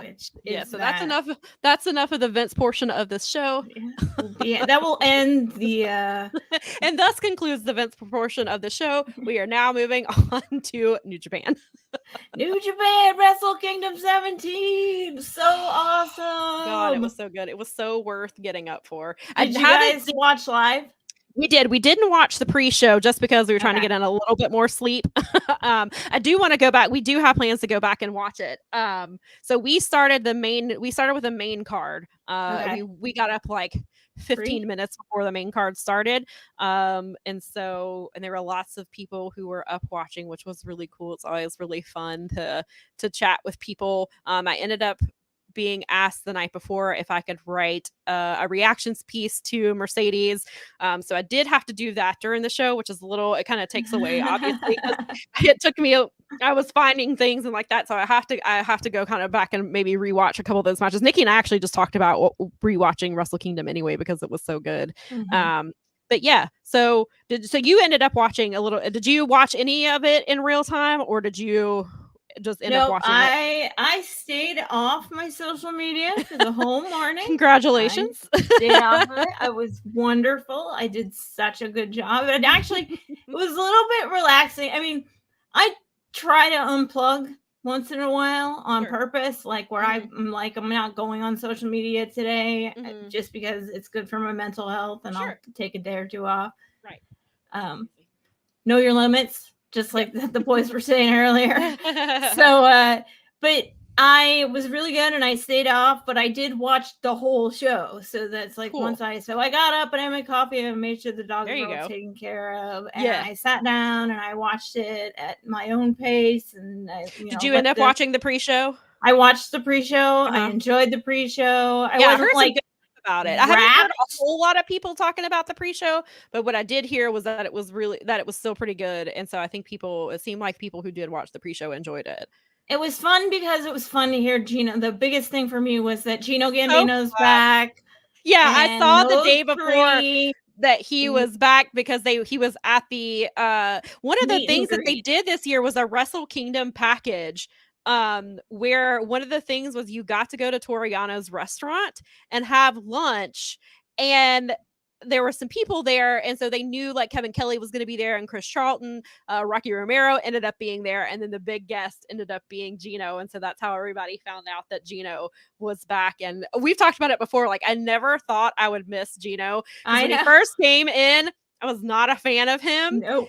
And then he just grew on me. And and then of course, like I always love Kevin Kelly's references where they would do the Gino impression and stuff like that. So I knew I missed him, but God, it was so fun to hear him back and just to hear the three of them together. Like they were having so much fun. And I hope Gino's going to be, I don't know if he'll be back full time. I haven't heard. I don't know where he'll be, but I hope he's back often because he just brings a whole other energy to it's just, it was so nice. Like even if it wasn't like that great of a match, it was like just like sort of sitting there. And I mean, they're all undercard people. It's fine. Yep. I thought of you and because I was telling Nikki, actually came out. As soon as he did, I was like, "Oh my god, this is a perfect day! We get to hear it. That's so great. Yes, Toki. Jokey. Oh, it's so good. But yeah, so Kevin's getting so good at doing Gino that it's hard to tell them apart occasionally. Yeah, right. Oh god. Plus, Chris Charlton. I love that Chris Charlton's sense of humor has grown. He has. He's real funny. Yeah, he's gotten really comfortable. And so now he's just himself and he's unfiltered. And it's still my favorite thing ever is when he rages about Carl Anderson. It makes me laugh every single time. I'm like, tell us how you feel. Somebody ask Chris Charlton how they feel about Carl Anderson. Oh gosh, man. Yeah, so that was I guess I should have written the matches down, but I figured we wouldn't go match through match because I didn't think we would. I wrote them down at the time, but I didn't think we'd go through it that way because we don't really need to. No. And the main card is the main card. I think my only issue was how short Kairi versus Tam Nakano was. I think I tweeted something about the women's match and it was over 7 minutes later. So I'm not surprised that the women didn't get, 10 minutes. And I guess you can technically be like, well, they had the match. And because I heard the argument, well, they had the match and they had to do the stuff with Mercedes. So they could have made something else could have been shorter. If that's the issue. If you're concerned about time, then I know it's because New Japan doesn't focus on women. And, they were presenting. I think that was a big, I think a lot of people said this, and I have to echo the sentiment is yes. Me too, Nikki. Given. Nikki says, I've missed hearing Gino say Kevin, and agreed. You guys make me thinking about it, and it's so cute. I think of you, and I laugh. Oh, I am glad. It's amazing. But I just think that I think that they knew that a lot of North American people were jumping on, and so they wanted to do something. Right. To get people to, like, I get both parts. Like you said, you had the people and you want them to stay. But on the other hand, you want them to stay, so move the women later down the card. Yeah. Do Kenny. And I mean, it's not like Mercedes was necessarily going to overshadow Kenny. I mean, I guess for some fans, it depends on what you're watching for. Like if you're watching because you want to see what Mercedes is doing, especially if you're not a New Japan subscriber and you subscribe just to see that, like on the, like I get, so for some people, yeah, I'm sure Mercedes maybe did overshadow Kenny Omega, but I think they could have done that. They could have moved it, or even if it wasn't the match right before Kenny and Ospreay, they could have done it a little bit further down the line. But like I get Nikki says that we're happy to keep Mel amused, so amused during wrestling. You do. I do. We're glad. But yeah, so that was my main complaint, I think, about the show. I mean, it's a little nitpicky, I guess, but and especially because obviously women's matches are are what I keep up with, and so that's an argument I make in every company, and here it is in New Japan. But getting Rampage time. They're going to be using the women here in North America, and that's well where to an they're extent, over. but not to the, which we'll get to the strong stuff. Yeah, but it may not be quite the way we think. But they have already announced, you are correct, they will be using them here because Mercedes came out, and it's interesting. So I want to make this so. Kevin Kelly was pronouncing it as Monet, like most of us have, but Mercedes pronounces it as Money. And that's how she says it, and that's how her theme plays. So I think that is the correct way, and it's probably going to take me a while to not say it Monet because we're that's all what gonna. So we're working on it. but so Mercedes, you know, she looked phenomenal. Like I loved her hair. I thought it was cool. She looked like a star. And some people made the point, even leading into Wrestle Kingdom, that not to be surprised if Mercedes doesn't get the huge reaction that we think she's going to get, because the core New Japan fans are not familiar, either not very familiar with her, or women's wrestling is not presented to them. And like, if they don't watch anything but New Japan, then women's wrestling is not what they see. Like, they don't see the stuff. If they're not watching Stardom and TJPW and the Sendai and stuff like that, then. Well, they don't even want, I mean, for the most part, even Fumi talks about this a lot on Pacific Rim, is that like there's not a lot of WWE fans in Japan. Sure. And so, and they were in saying, general, so. Right. And that they don't understand how big of a deal it was to see Mercedes show up in New Japan. But for those of us who did understand, then obviously it was a huge deal. So they were like, don't let that detract you from thinking that she's not a big deal, or that they're not treating, because clearly they are. They're paying her, from what I'm hearing, they are paying her per appearance the most that any I don't want to say non-Japanese, I guess it's non-contracted wrestler, I guess, because it's a per appearance, but she's getting paid like a lot of money to be. They are investing a lot in her. It's not enough. And Stardom have said, you know, they can't afford to sign her either, but they can afford the appearance, some of the appearances, and that's why the belief is that she will go to AEW because they, AEW can afford her. There's only, except that a lot of people think that because she doesn't want to sign a contract, she won't go to AEW. Well, we don't know what Mercedes wants. We don't know what she wants. We don't know what she wants. I mean, and maybe that's true, because she mentioned in the press conference after the show. Yeah. So Booker T made a comment that she would have made a bigger impact if she had spoke Japanese when she came out. Come on. It's like, please stop listening to Booker T. That doesn't make any sense. Will Ospreay doesn't speak Japanese. Most of the guys He's that go starting to do it. He's starting to do it, but he's doing it the way that Kenny did, which was that slow sort of like, let me work it in. Like Jay doesn't speak. Jay was champion for how long? And he doesn't give a crap. Yeah. I don't think he's ever said a word in Japanese that we know of. At least not on TV. So like that's such a dumb argument. But yeah, so but what I was saying before I got distracted with that was Mercedes said in the press conference afterwards that she wanted to wrestle I think it was Yamashita and was it AZK, I believe, and I'm sorry if I got that wrong because I don't keep up with Japanese women's wrestling like I should. But those are women who are not in Stardom. And so she seems to be wanting to work with women in other companies, not just in Stardom. So maybe she will go over to TJPW, and maybe she will wrestle in these. So maybe she doesn't sign with AEW, or maybe AEW is like, all right, do whatever you want. Just maybe they'll pay her back. per appearance too. I mean, yeah, I mean, look at FTR. Like, they wrestled all over the place, and wrestled in multiple different companies, so they're willing to do it. And with somebody of Mercedes' magnitude, they're gonna whatever it takes to keep her happy and to keep her with her. Thank you, Brad. AZM, but it's pronounced Azumi. Maybe. I hope I'm pronouncing that right. Again, I apologize if I butchered that. No, that sounds right. Azumi I thought sounds right. AZM was initials, and I did not realize it was pronounced Azumi. But yes, that is one of the women she's wanting to. It's to like wrestle. one of those imager things or whatever. Grinder. Yes.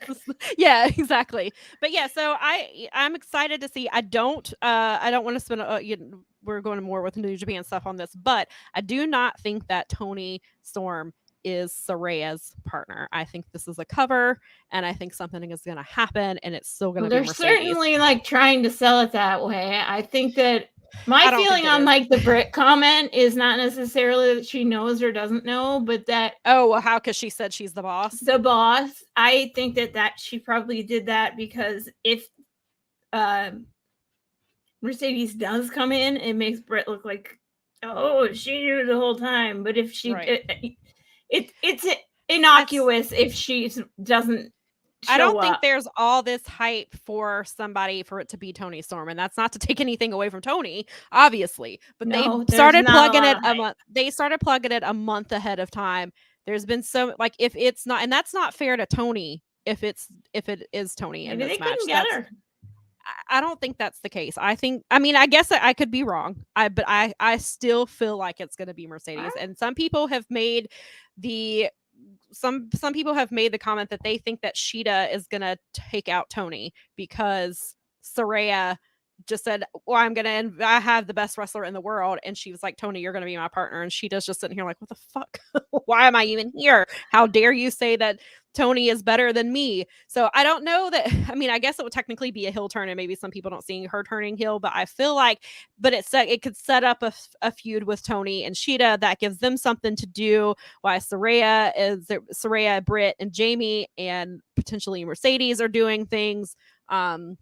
I can see this week. That's the 11th, right? Mm-hmm. It's this Wednesday. That's the one that we're hosting the Dynamite show. Yes, so you can catch us on the Dynamite show this week. I believe it will be both of us. If it's not both of us, it will be one of us. But I think it's going to be both of us. Depends on if Jeff wants to deal with both of us at the same time. Yeah, right. He may not want to. He might be like, I have to separate you two. I'm not dealing with both of y'all at the same time. Daza said Toni Storm comes out with leg, arm, and neck implants announces replacement. Yeah. That could happen too. I still feel like we're gonna get swerved somehow. Maybe it is Toni, and I'm sure Toni would be an excellent partner for Saraya, and I'm not saying that at all. I just think for all of the hype that it is, you can't do that. Maybe to it's Toni. Trinity, and that's even bigger. Well, and see, that was my guess last week. That is, I know. Well, and if Trinity is not going well, unless she does this and is in the Royal Rumble, maybe that. Because some people in WWE apparently thought that Mercedes was still coming back and thought she was going to be in the Rumble. And I'm like, you are lying to yourself.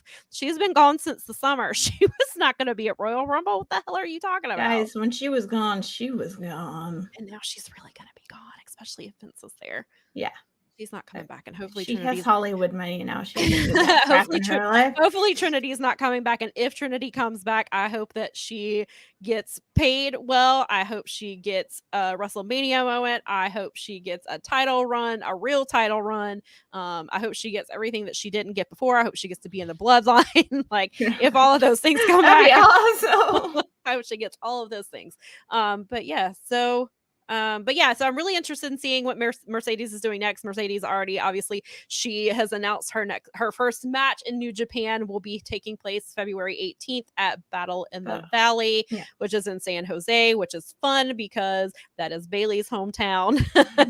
Bailey is from, and I love that Bailey flew to support her. Like, she was on Raw Monday night. She was, and I mean, she didn't wrestle. She was out there with Damage Control, but she must have like done her segment and then flew and flew to Japan right after. And then, Trinity was there. Kalisto was already there because Kalisto is going to be, well, he's the former Kalisto at Samurai del Sol is the name that he goes under now. He's going to be in DDT Pro, but he was there, and he and Sasha, or he and Mercedes have the cannabis company together.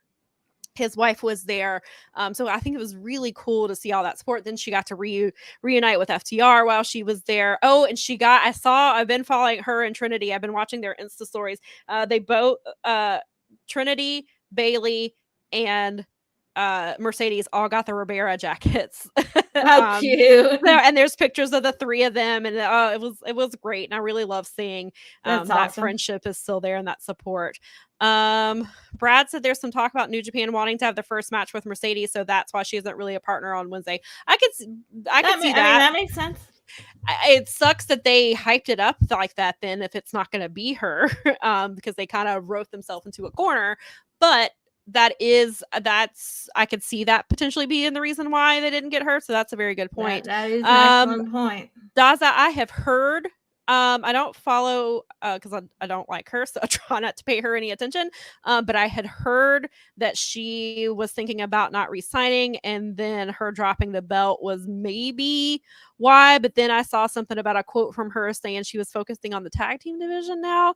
But we know that tag division is pretty much non-existent in WWE, so I don't know what the latest on that is, but I heard that her contract is coming up soon, and she was thinking about not re-signing. And we're talking about Ronda Rousey for those of you who are I'm sorry. I thought I said. No, that's okay. My bad.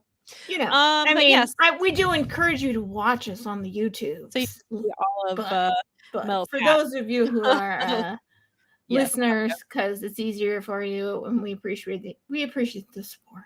We do. So let's see what else was on this card. Well, hold on. Okay, Daza says if she doesn't show up, that's going to screw up the matches. The crowd will be pissed unless they have a good backup, which is why I said last week I think the only person that could be that's not Mercedes and fans might be not super pissed about would be Trinity. But I don't know. Maybe I guess you do. I mean, Tony is. It's not like Tony is some like bottom of the barrel. Right? I mean, it's a former champion, and Toni Storm is fantastic. And again, I'm not taking anything away from her. I think she's fantastic, and I'm a fan. I'm a big fan of hers. I just think with the build up, like you said, and if she's selling tickets, which is kind of what WWE did, they made it seem like Sasha Banks to be at SummerSlam to sell tickets. So it which I don't think they were doing that. I don't think it was like a bait and switch. I think they were maybe working under the assumption that Mercedes was going to be there. And then maybe if it is what Brad is saying, that New Japan wanted to have the first match with her, maybe they had to switch things up. So I don't think it was like a bait and switch, like she was never going to be there. Maybe the plan was to have her there, and then things happen, card subject to change, except that we didn't know who it was anyway. So they can kind of like the Young Bucks at Madison Square Garden. Yeah, right. People were under the assumption. They never said the Young Bucks were going to be there, but people bought tickets assuming, and then they weren't. What about what was I just saying about it? Chris Statlander coming back. You think it's too soon? It's way too soon. She's not even cleared. Okay. She said like 3 weeks ago that she's not cleared. She was already out 6 to 8 months as it was, but she said she's not. It's not. Yeah, so it's definitely not going to be her. She's not cleared unless she was lying on Twitter, which is possible. Well, she could have been lying to deflect, but if we're taking her at her word, she's not close to coming back. I guess we'll have to find out. Right. At least you'll get to hear what we have to say about it twice. Yes. So if you're subscribed to the Patreon, which you should be, because it's only $5 a month, and it is full of amazing, awesome, cool shows like the Dynamite Show, which will be on for 2 weeks. We'll be on this week and next week, or one of us, like I said, unless Jeff doesn't want to deal with both of us at the same time, one of us will be on this week and one will be on next week. So you should. Grandpa Des is taking the fam to the Disney's, so we're going to be hosting on the 11th. Yeah, right. He is exactly unlike John Moxley. He's being smart. He's being able to, and I do like the people who are talking about the storyline where Adam Page knocks him out and he gets to take his vacation. So I'm down with that. I'm good with that. That's the see, and Daza asked why Sheeta was in the skit, which is why people think Sheeta is going to take out Tony and it's going to start a feud with them. But if that's not the case, I don't know. I guess we will to be determined, maybe. But we will switch this focus back to New Japan a little bit more with the Wrestle Kingdom stuff. So obviously we saw all kinds of stuff. We saw Leo Rush bust open his face, which was terrible.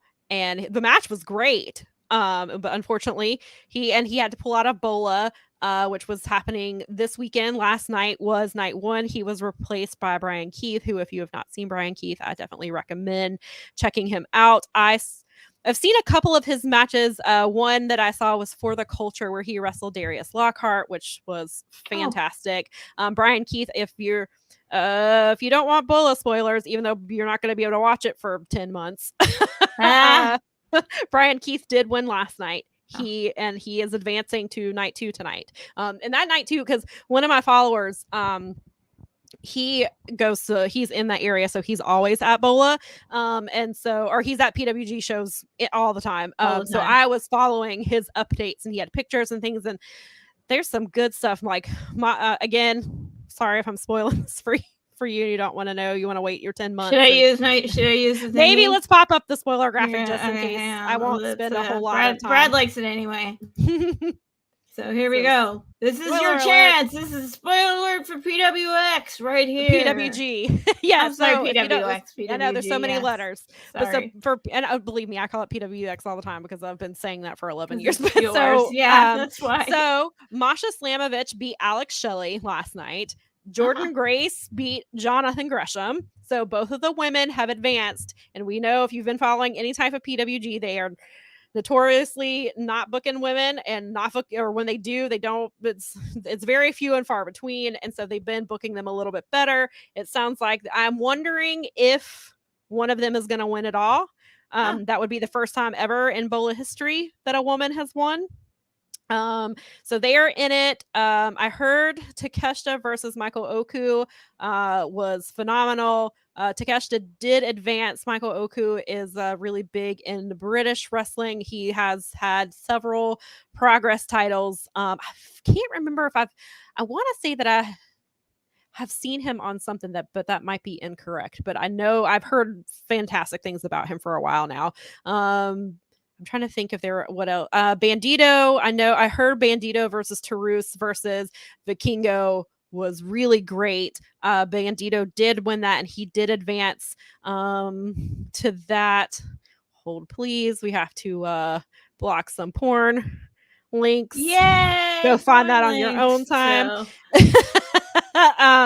But yeah, so I heard some really good things. There were some other people that I can't remember off the top of my head. I think Commander advanced last night, and I've been hearing I've seen some clips of him, and I'm super excited to see him in GCW. Oh, that's right. You get to see him in a couple weeks. Yeah, I get to see Vikingo, and I am so excited to finally see Vikingo. You're going that night, one of the nights that I think you're going to a wrestling show, and I'm going to see a string quartet play anime awesome music. That is cool too. It's actually hilarious. So it's a bunch of anime scores and stuff. It's we went to their Halloween show. It was a lot of fun. So they're really cool. But anyway, total sidetrack. Let's get back to all the way back to Wrestle Kingdom. Is we got the so we got to see. What do we got? We got the FTR and Yoshihashi Goto match after the thingy. And that match I only saw parts of because I was working on the Mercedes article. That's all right. So I only saw parts of it. I did hear. So there are no not now. FTR has zero titles. No titles, which I'm sure they'll be using that as fuel to go after. Well, I guess the Acclaimed, but I guess they're doing stuff with the Gun Club right now. And then I did see that they weren't gonna. I didn't read the article, but I saw a headline saying they weren't going to be doing anything with AAA for a while. But I don't think a lot of AEW wrestlers were, because there was some. Yeah, there was some. Well, there's always some politics, but then there was some bad. Conan was mad about some stuff with Sammy and Ty, even though I don't know if that's storyline stuff, or if it's to make them look a certain way because they don't want to make AAA look bad. Like Conan is also a carny. So He's a carny. but yeah, so there's some stuff with that. So it sounds like so I guess FTR probably won't be. I think with the exception of Kenny Omega, I don't know that we'll see any AEW talent down in. But somebody pointed out, I think Phoenix has 2 titles, 2 AAA titles down there. So I don't. I think he does. I think that's true. And they've made it pretty clear it's gonna be Kenny, and he's probably gonna do some stuff with Will. Like they're probably gonna. Yep. This is like looking like a series, and that's Nick- fine with me. They do know what they did, Nikki. If you, They do know what they did. I know they know what they did. They We do know what they did. Yes. The what was I going to say? The one of my favorite things and why we have to get to that Strong story before we have to peace out is that if you didn't watch Strong, you probably wouldn't have appreciated Zack Sabre Jr. becoming the head of TMDK as much as me and Sam probably. Yeah. Probably, or at We least were like, I did. wait. Yeah, I was really into it and then I think it was I saw it on I can't remember if it was Steven or Jeremy's Twitter, but one of them had said like a couple of weeks ago that Zach has ties to TMDK because it was when Jonah left, and we were like, he was the leader of TMDK. Like, what are they doing? Especially because Shane Hayes and Mikey Nichols has been very involved in the Strong tag team title picture. They've wrestled in Japan, like even during the G. I don't know, was it not that they were in the G1, but they were like because they brought people over because like Royce Isaacs was over there with him and Tom Lawler would team up when Tom wasn't having a G1 match, so they were bringing them in. They've got bad dude Tito. Jonah invited him in, so like it seemed like things were going pretty well, and then Jonah's like, bye, I'm Bronson again. And then we were like, and so I saw that and I was like, okay, well, I'm guessing that that's going to happen at Wrestle Kingdom, that ZSJ is going to reunite with Mikey or with TMDK. And then they didn't bring Tito in. So I was like, wait, it's like, did they forget that Jonah made Tito part of TMDK? Like, what's happening here? And then I saw Tito did post about them and said that we're getting stronger. And then on New Year's Dash, they were talking about Big Teats was here in spirit. And then the next night, we also see that apparently Zach is forcing Fujita to be a member. His young boy, and he said as he's walking away, he says into the camera, "Up yours, John Moxley." So I'm hoping at Forbidden Door. Look, I know we've got to get to ZSJ versus Bryan Danielson, but now I want the Forbidden Door 2 match to be ZSJ and Fujita versus Moxley and Shooter. I want that match now. It's so funny. So TMDK seems to be being fine, and Jonah said that's been the plan. So Jonah tweeted, "This is the plan all along," and I was like, "What?" And then, but Kevin Kelly made the point. He said he is not like he's not in TMDK anymore, and I was like, "Well, Bullet Club is in like 48 different promotions. Yeah, why not? I mean, then I guess Jonah, because I mean." You know, the Good Brothers and AJ. I mean, well, not AJ, but the Good Brothers, I guess, are technically still in Bullet Club. And Juice is still in Bullet Club, and Juice is in AEW now, and Chris Bay and Ace Austin are in Impact. So, you know, maybe TMDK is trying to become like Bullet Club, and they're going to have representation everywhere. And I guess, I mean, I don't think that TMDK will probably get mentioned on WWE TV. Maybe they would have been a week ago. Yeah. Michael Cole, because Michael Cole had freedom and was talking about things that now Michael Cole might have to shut that down. And so, but yeah, so and Zach now Zach has this new title. That I don't know how I still don't know how I feel about that title. It's a very interesting the TV title. I think it's probably for whatever they're doing with Strong coming up here in ROH potentially. It's very big. It's like it's such a giant title. It's very interesting. Like, yeah, like the title, the concept of the title I like, but the like I like the belt itself looks really looks cheap. I'm undecided. Like for the matches, like the title itself, like I like the fact that there's a TV title, but the appearance of it is very it's ugly. Especially when you have the strong It's titles. a little bit Like, party story. The strong tag team titles look awesome. Like, I love those. Yeah, titles. they do. They look really cool. I like those. I like the strong title, that Fred Rosser has. Like, I like that title. But this TV title is not very attractive. Not cool, man. But it's on Zack Sabre Jr., so it's all good. Yeah. Zack is amazing and we love him. He can make anything look fun and hilarious. Yes. So. Yeah, so that was cool. What else we got? Again, there was Shooter and he in that retirement match, and Shooter got the pin, which was really cool. Kind of see the future, kind of seeing the torch pass a little bit from, he was in the Muda did not get the pin. It was Shooter.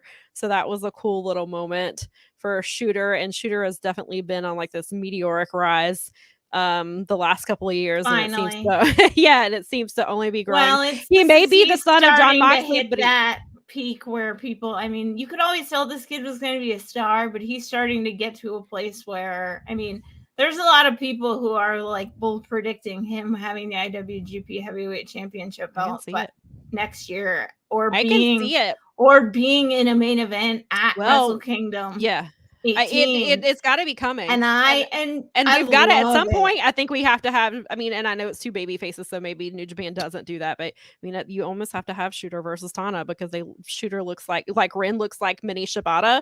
Shooter looks like mini Tana. Oh my god, so good. CSJ and Ren Narita was so good. It was very good. And then I know, jumping ahead to New York, we're jumping ahead to New Year Dash. Did you watch New Year Dash? I did. I loved it. I loved every minute of it. So like we have Suzuki coming out and helping Ren Narita, and Despy comes out too. And is this a new faction, or what is happening here? And he did tell him to come on, but maybe it was like, if you don't come on, I'm going to beat you up, which is probably what would have happened. But probably.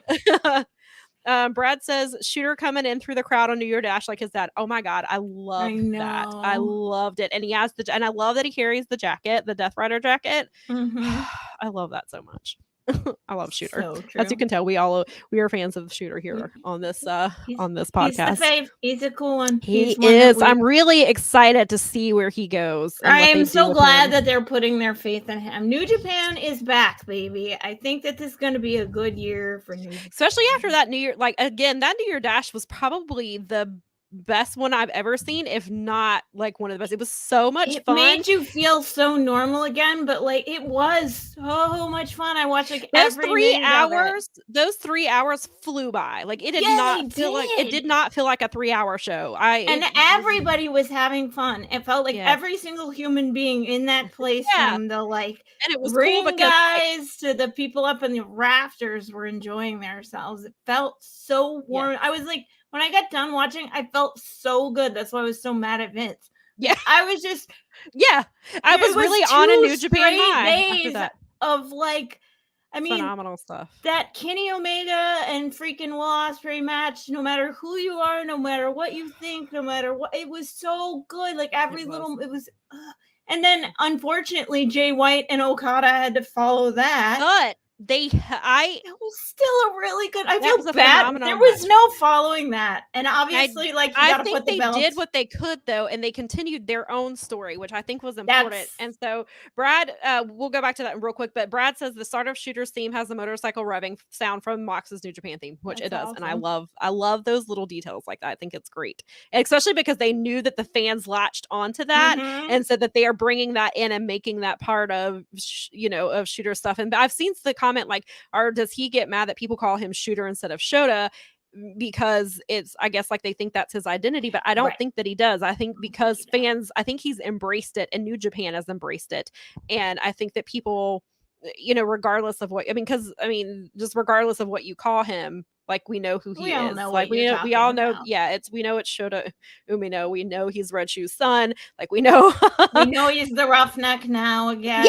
Yeah, right. Fine. Yeah, I love it. Like, Roughneck it. Do it. Yes. Going back to Okada and Jay White, it clearly was not going to be what Omega and Ospreay was, and I think most of us knew that going into it. And I do think that they stepped up their game. I do think Okada and Jay White, in their own way, like they didn't try to be anybody else. Like they told their story, which is a story they've been telling since the day Jay White turned his back on Okada, and this was the payback for it. This was long-term storytelling at its finest. This is really, I mean, because they were talking about even, and I was saying this to someone else, is that he was 4-1 against Okada, or Jay White was 4-1 coming in, so he's only lost to Okada at Wrestle Kingdoms or in these main events like one time. So there's a lot of there's wins and losses stories that go all the way back, like Madison Square Garden, and like you said, all the way back to him turning his back. I thought this match was really, really good. I mean, I really enjoyed it, and I think what I loved even more than the match itself was what happened after. Oh yeah, because we have never seen Jay White humbled until that moment. And him losing and just the look on his face, like he sold. I've never seen character work from Jay like that before. I think because he's always like we talked about how he's one of our favorite heels, and he's very good at it because he doesn't have to yell like MJF. He doesn't go for the low hanging fruit, that type of stuff. He's a very different type of heel, which is one of the reasons cerebral. And that's one of the I think that's probably why he's probably my favorite besides heel Kenny. He's probably my favorite heel, and that's why is because he just does things so differently, and like you said, he's so cerebral about it. But Jay, I've never Jay looked like and he cried. He was crying when he left. Like he just looked like, and I think, and then he's in the corner and he's holding onto the belt and he does not want to let go. Give it up. Yeah. And so Nikki thought he was going to hand it to Okada, and that's why he wouldn't give it away. And I thought maybe that's where they were going. And then he finally just relented. Brad says that Jay is his favorite heel today. And Jay's fantastic. And so I really like the story. And then I think one of the coolest visuals, and I don't know if it was on purpose, I assume that it was, but when Jay was over there next to Okada and he tried to stand up, he literally fell at Okada's feet. And I thought that was such a great visual, and it was the story that they just told. Like they were still telling that story in the moments after the match ended. And I thought that was really smart. And then Jay stands up and he says something to Okada. We don't know what he said, but you can tell he was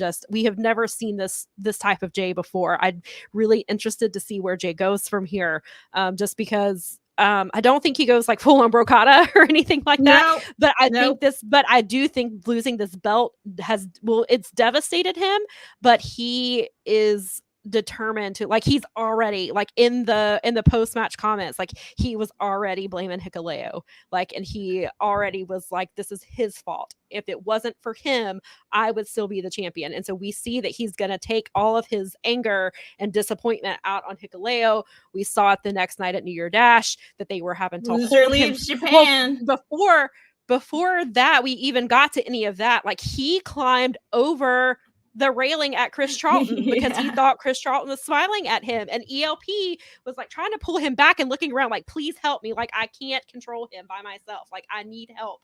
Then we see him, he grabs the chair, he goes after Hikuleo, like they have to and then even after the match is over, he tries to go after Hikuleo and they're having to stop him.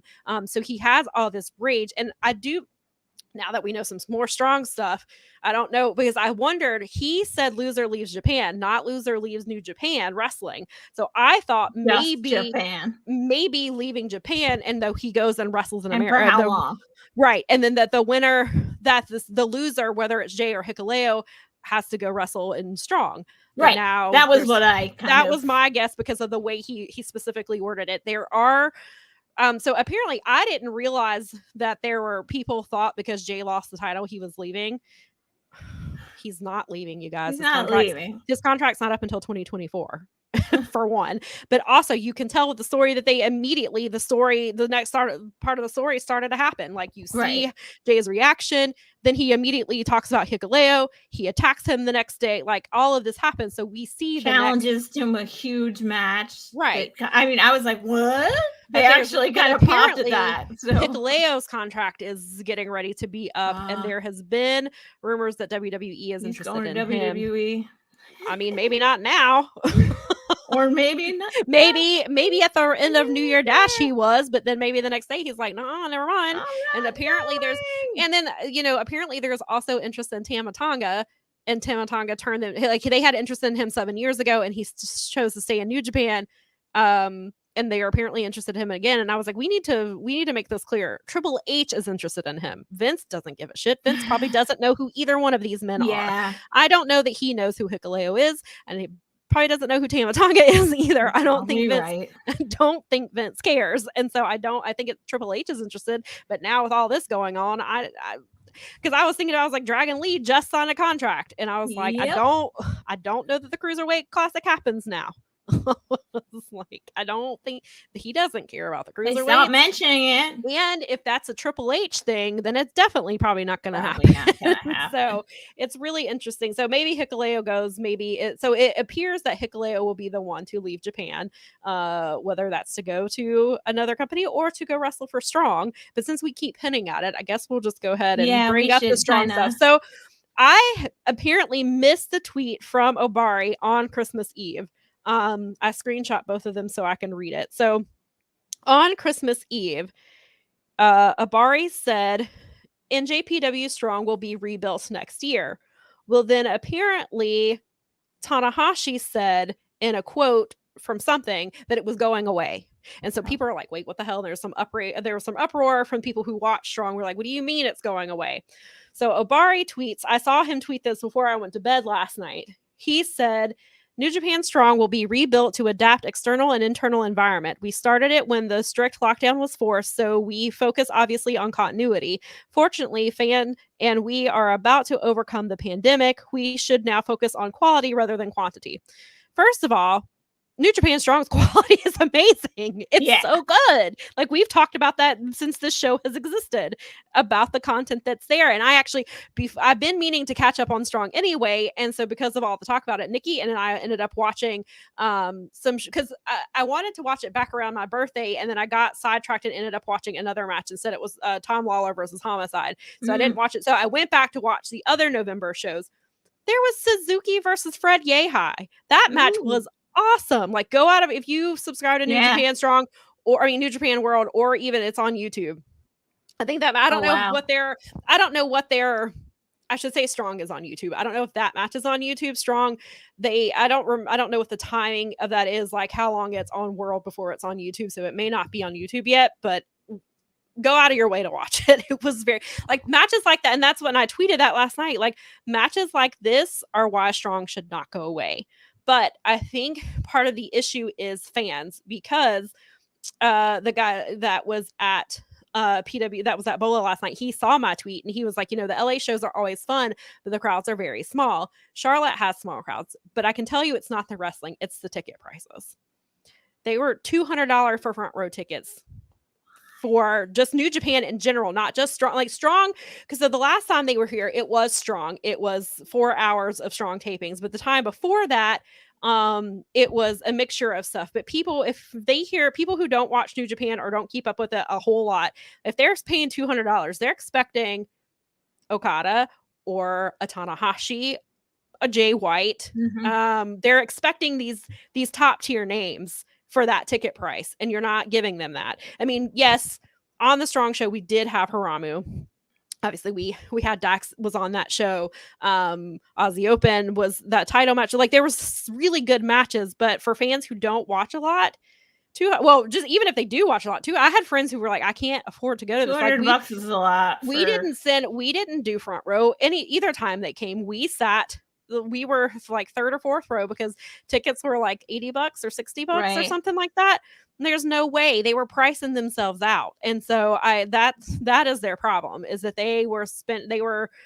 people aren't going to pay that, especially for the strong side of things. That brand is building itself. Like, you can't expect fans to pay that much money. So I do think that's a big part of it. So the rumor is, or has been, and I guess it's picked up even more steam now with Obari and Tana's comments, is that it's going to be part of Honor Club. Which is very weird, considering New Japan has its own platform. But the strong type of wrestling does, I guess, fit kind of under the ROH umbrella. But strong is the New Japan stuff. Like, that's the stuff that you want to see in New Japan. Right. You know, you have Shibata training these guys in that same, like, you have guys like the DKC and Kevin, I'm blanking on his last name. I just watched him wrestle last night, and he had a really good match. I just blanked on his last name. But you have these guys. Carl Fredericks isn't there anymore, but you had Carl Frederick. You had Clark Connors. Yeah, Clark Connors. Yeah, exactly. Like, you have these people that are coming through. And so, like, yeah, it's just, I don't know what's going to happen. I really love the strong brand. I hope it's not going away. It sounds like it's going away as we know it. And so now, if it does go away, if does Loser leave Japan, did they not go to strong now?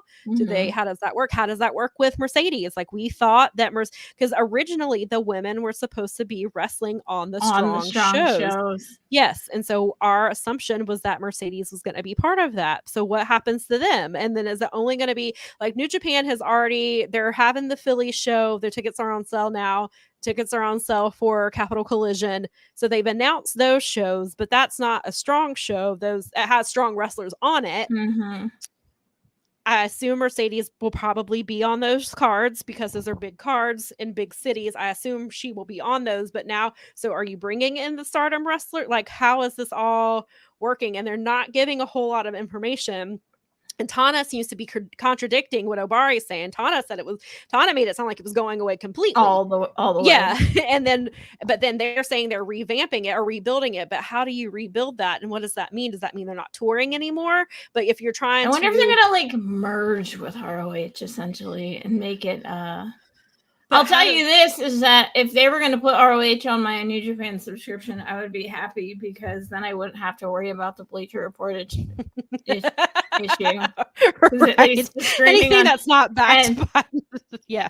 I mean, and that's saying something, considering that New Japan's had its issues with streaming too, although they seem to have gotten much better. Like, I was able to project the entire show on my TV without it having any glitches. Yeah, Wrestle Kingdom played perfectly. Awesome. We did watch New Year Dash later. We didn't watch it as it was happening, but even still, like, and even last night during Strong, we didn't have any issues, because sometimes it's been running really smooth. I'm like, what's going on? Maybe they finally did it. Yeah, so, and so I don't know their service. I mean, their streaming service is fundamentally stronger. Also, like the house show thing with Warner Brothers wanting Tony to run more pay-per-views and more like to actually do house shows. They could probably do it. So maybe that's how they're having Strong kind of piggyback. Maybe they'll merge them or make them like. But New Japan presents ROH, or ROH well, see, presents it's already, New Japan. but it's already AEW presents ROH. So how do you bring, and New Japan Strong is its own brand. That, I mean, they are part of, not their own brand, they're part of New Japan. Like, I don't understand. I'm sure I'm with you 100%. I do not want to see Strong go away. I freaking love Strong. And I went back and watched. I watched all the rest of the November shows last night, and there was Rocky wrestled. Wait, who was it that he wrestled? Because Tana was on there. Tana wrestled Gabriel Kidd in his first match back. That was a really good match. There was a 4 corners tag team match because they were getting a #1 contender for the Motor City Machine Guns. That was a really cool match. Apparently, because Strong aired last night, and I saw something about your final 4 participants for something. I was like, wait, I'm behind on New Japan, so I don't know what these final 4 participants are even for, because I'm not. And I assume, thank you, Nikki, it was Christopher Daniels. Yes. Oh yeah, that's who. Yeah, Rocky Romero wrestled Christopher Daniels. Like, where else are you gonna have these type of match? I mean, I guess technically AEW, but like, where are you gonna have Fred Yehi versus Minoru Suzuki on the Indies? I guess, but I mean, you can have it right there in New Japan. Like, Blake Christian started. That's where the Blake Christian and Juice Robinson feud started. Because I had seen some stuff from that, and so last night was some more of that. Like, so like you have all of this, and then you've got Fred Rosser, who's a great champion. You've got Tom Lawler. Like, where do these guys go if there's no strong? Like, what do you do? Because then you're going to run into the same problem that AEW has. You have all this talent, but you can't put them on, you can't feature them somewhere. So why not strong? What are you going to do with, and like, I don't know how their contracts work. I don't know if they're a per appearance type of thing. Like, so now these guys have to think about, like, where is money going to come from if, you know, strong goes away? Like, how, I don't know how their contracts work, or if they're a per appearance thing. And then like you've got like Mascara Dorada's been on there. I haven't watched the match yet, but that's one of the ones I want to see. They brought in Lindsay Dorada to be with Mascara Dorada, who they were both in, you know, they were both in Lucha House Party together. And then there's like the one of the next shows I have to watch is Bad Dude Tito versus Kenta. Like, they're having these, yeah. So like that's a match that I really want to see. And Fred Rosser's been killing it.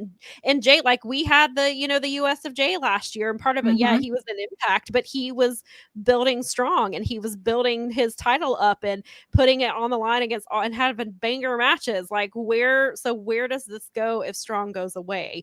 And so I'm really I don't love the idea of it being with Ring of Honor, but I also, if that's the only way we can keep it, then, you know, sure. I don't know what that looks like, and hopefully we'll get more details soon, but I really just hope strong is not going away, because that's a lot of really good wrestling there. And people are missing out on it. And I understand, you know, it is sometimes hard because you do have to go into the app, and it's an hour-long show. And it's an hour-long show. It goes back to 3 matches. You get 2 matches, then you get a few minute intermission, and then you get the final match. They film. It's really not that hard to find. All you have to do is scroll down the main page. Right. And then, or you can just search strong in the search bar. That's what I did last night, to go find the older episodes of strong. Like last night when I logged in, because it had aired last night, that episode was there as soon as I opened it. Strong was right there. So you can find it. It's always on the schedule. So it's just taking the effort to find it, but it's Saturday nights at 8:00. And then, and it's always there whenever you're able to watch New Japan. And so, and we ended up watching that instead of the pre-show last night. I was like, let's get caught up on some of these strong episodes. Nice. So, you know, it'll be interesting. I hope it doesn't go away. I don't know what they do with all of these. I mean, it would be cool to see some fresh matchups with like some of the Ring of Honor people. Like, that would be like, so that's kind of exciting, but I hope it doesn't go away, because I don't understand the quality comment when they already have fantastic quality. And I know maybe it just didn't translate well. I mean, he did write that part in English, but maybe he meant something else by that. So it'll be really interesting to see, especially with the way New Japan seems to be, the trajectory they seem to be going on this year. And then the strong stuff, like not being able to have and that's where TMDK was. Like, that's where they've been in strong. That's where they built themselves. That's how Bad Dude Tito became part of TMDK. He was teaming with Jonah, and they were just out here, 2 big meaty men were just out here running through people, and they're like, okay, you're cool, we're gonna add you. So then TMDK has basically been running strong, and that's why a lot of people thought, you know, Jonah was gonna probably be the one to take the title off of Fred Rosser, especially because pinned Okada, and then he leaves, and so now everything's kind of up in the air with the TMDK. But now they've got Zach, they've got Fujita is now part of it, and so they're still growing. Now a young lion is in your spot instead. So I'm really interested to see where this goes, but I hope strong doesn't go away, because Me too. I really enjoy it. But yeah, so New Japan's got some good stuff going on, and I'm really excited to see where this especially the next 6 months, because New Year Dash tends to set up stories for several months ahead of time. So I'm really and then there's a new faction that was the Just 4 guys, and it's Taka, Taichi, Kanemaru, and I'm forgetting the 4th person. I know what you're saying. And that's a new faction. No, I don't think so. No, because he's still in LIJ. No, you're right. Okay. But yes, they're calling themselves Just 4 guys. And Nikki made the point, it's because Kazaka says just tap out. So if he was like, he wants the just, so it's just 4 guys. Doki. Thank you, Brad. It is Doki. It is even better. Okie dokie. That's right. Thank you. But yeah, so there's all these new things happening, and I don't know where this leaves the Stardom stuff that they were doing in the IWGP women's title. If Strong's not going to be there for them to showcase, like, I don't know. Yeah. I hope we get answers soon. Basically. Because now I'm like, now what are you doing to me? But yeah, so if you have Strong, or if you search New Japan on YouTube, there's Strong, and I just pick a match and just pick a show and watch it, because you'll probably be They're all gonna good. be good stuff, and then there's gonna be stuff that's even better than you think it's gonna be. It's- Like, yeah. I mean, I knew Suzuki versus Fred Yehi was gonna be good, but Fred Yehi, like, he did not care that he was wrestling Suzuki. Like, he just went full force at him, and it just made it was such a fun match. It was really cool. And so that's where you get matches like that on Strong, and that's why I don't want it to go away. But yeah. So, but speaking of going away, I guess we should probably wrap this up. Because we've gone a little over. That's yeah. That tends to happen when Vince is in the news. He ends up pushing us. He messes us up. He messes up all our thingies, all of our. It's a good thing we won't have to talk about him next week too. Maybe some tea spills tomorrow, and so we'll be talking about that next week. Don't know. Hopefully, we will be talking about that. Mercedes is gonna be on Dynamite. We'll be talking about wonderful things about New Japan and AEW, and that'll be it. And we'll be talking about a wonderful show that happened on the 11th. Yes, and we will be on, one or both of us will be on the Dynamite show on Wednesday. So make sure you subscribe to Patreon for $5 so that you can hear it. Just $5 a month. Yes, and I will definitely. I will go back to our social medias and post the links for Title Belt. Again, thank you to Adam and Mark for being on here. That was the Title Belt. Or Matt. I'm sorry, I didn't mean to say Mark. I don't know why I said that. Matt is what I meant. I apologize. I don't know where that came from. But yeah, so I'm super excited that those guys came. And I appreciate them taking the time to be here today. And I'll definitely make sure to post those links. And give you an update on that in a couple of weeks and let you know how that goes. And we'll be live next Sunday at 1:00 Eastern time. Hopefully not spending too much time on Vince. Yes, Max and Paige will be great, Dazo says. And I'm also very much looking forward to Danielson versus Takeshita. Yes. Yeah, this Dynamite show is pretty it's pretty stacked. It is pretty stacked.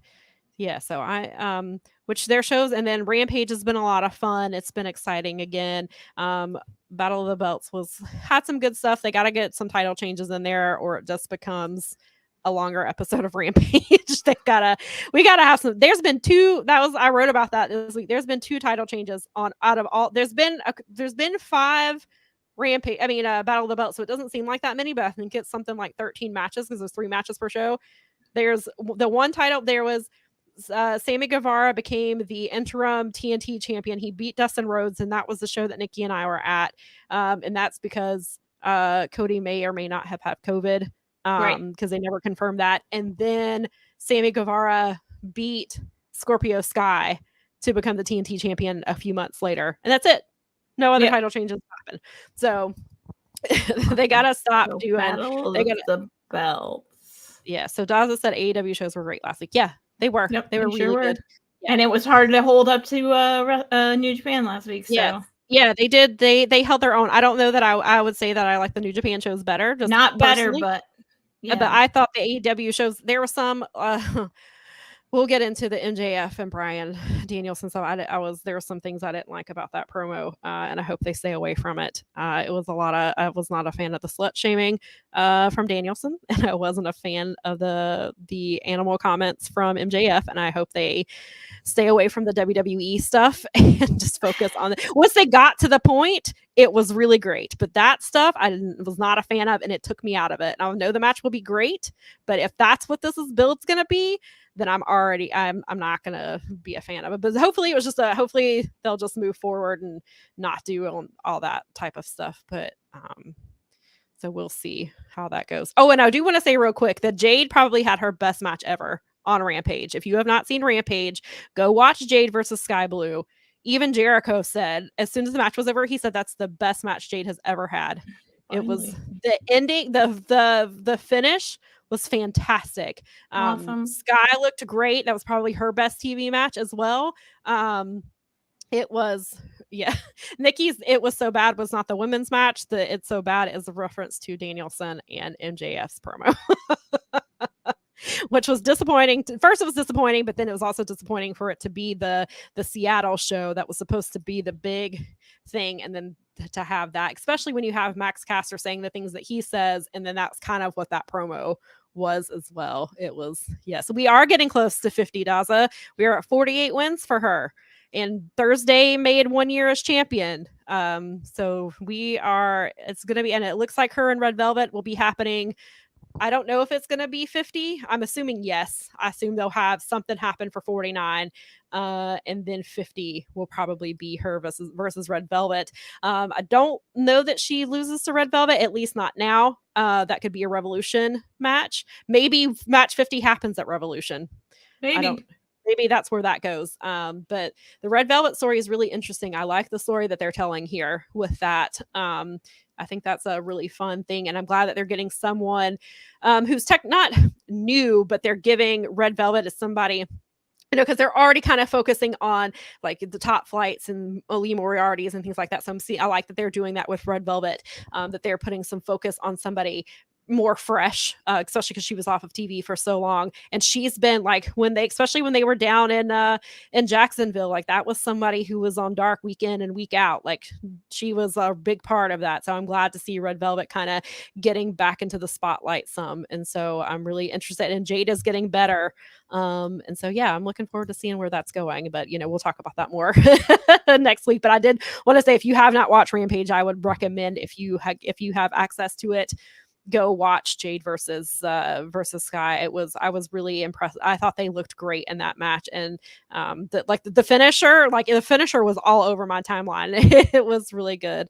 Yes, Daza agreed. Red Velvet has been underused a lot, and she's got it. Yeah, and I actually wrote an article about her like probably almost like a year and a half ago or something like that. It was back when she was doing the stuff with Cody and Brandy. But Red Velvet, then I was saying that she was somebody to keep an eye on. And so it looks like they're finally doing that, which I'm excited about. And they do need to build up some more of these women. That's not the same. We don't want to have the problem WWE has where we only focus on 4 women. Yeah. So I'm glad to get some of these other women who aren't in the title. Well, I guess Red Velvet is now, but Red Velvet has not been really in the title picture. And so I'm glad to see her finally getting some spotlight. So I'm looking forward to whenever they have that match for sure. So we will see you guys Wednesday on the Dynamite Show if you're a Patreon subscriber, and every Sunday, including next Sunday at 1:00 p.m. Eastern time. And make sure you're subscribed to YouTube so that you don't miss out. And then if you're listening at High Game Media, and if you're listening on audio, we appreciate that. You might miss out on Mel's cool hats, but we understand, and we appreciate you subscribing to that and listening to us there. And we are looking into potentially getting on another audio platform for you guys. So stay tuned for that. Thank you, Brad, for saying that this was a great show. We appreciate that. And we always appreciate you, your support in the comments and on the social media. And thanks for tuning in, guys. We really appreciate that. Yes, and thanks for hanging with us. We know it was a little bit longer this week, but we had some guests that we wanted to talk about. And then, like we said, Vince messed everything up. So we blame next Vince. week we'll work on, unless Vince does something else or more news comes out, then it was Vince all along. Good night, folks. Good night. All right. Okay. I think it's time to wrap it up right there. We're out. And we'll leave on that. That was terrible. I'll see myself. We'll see you guys.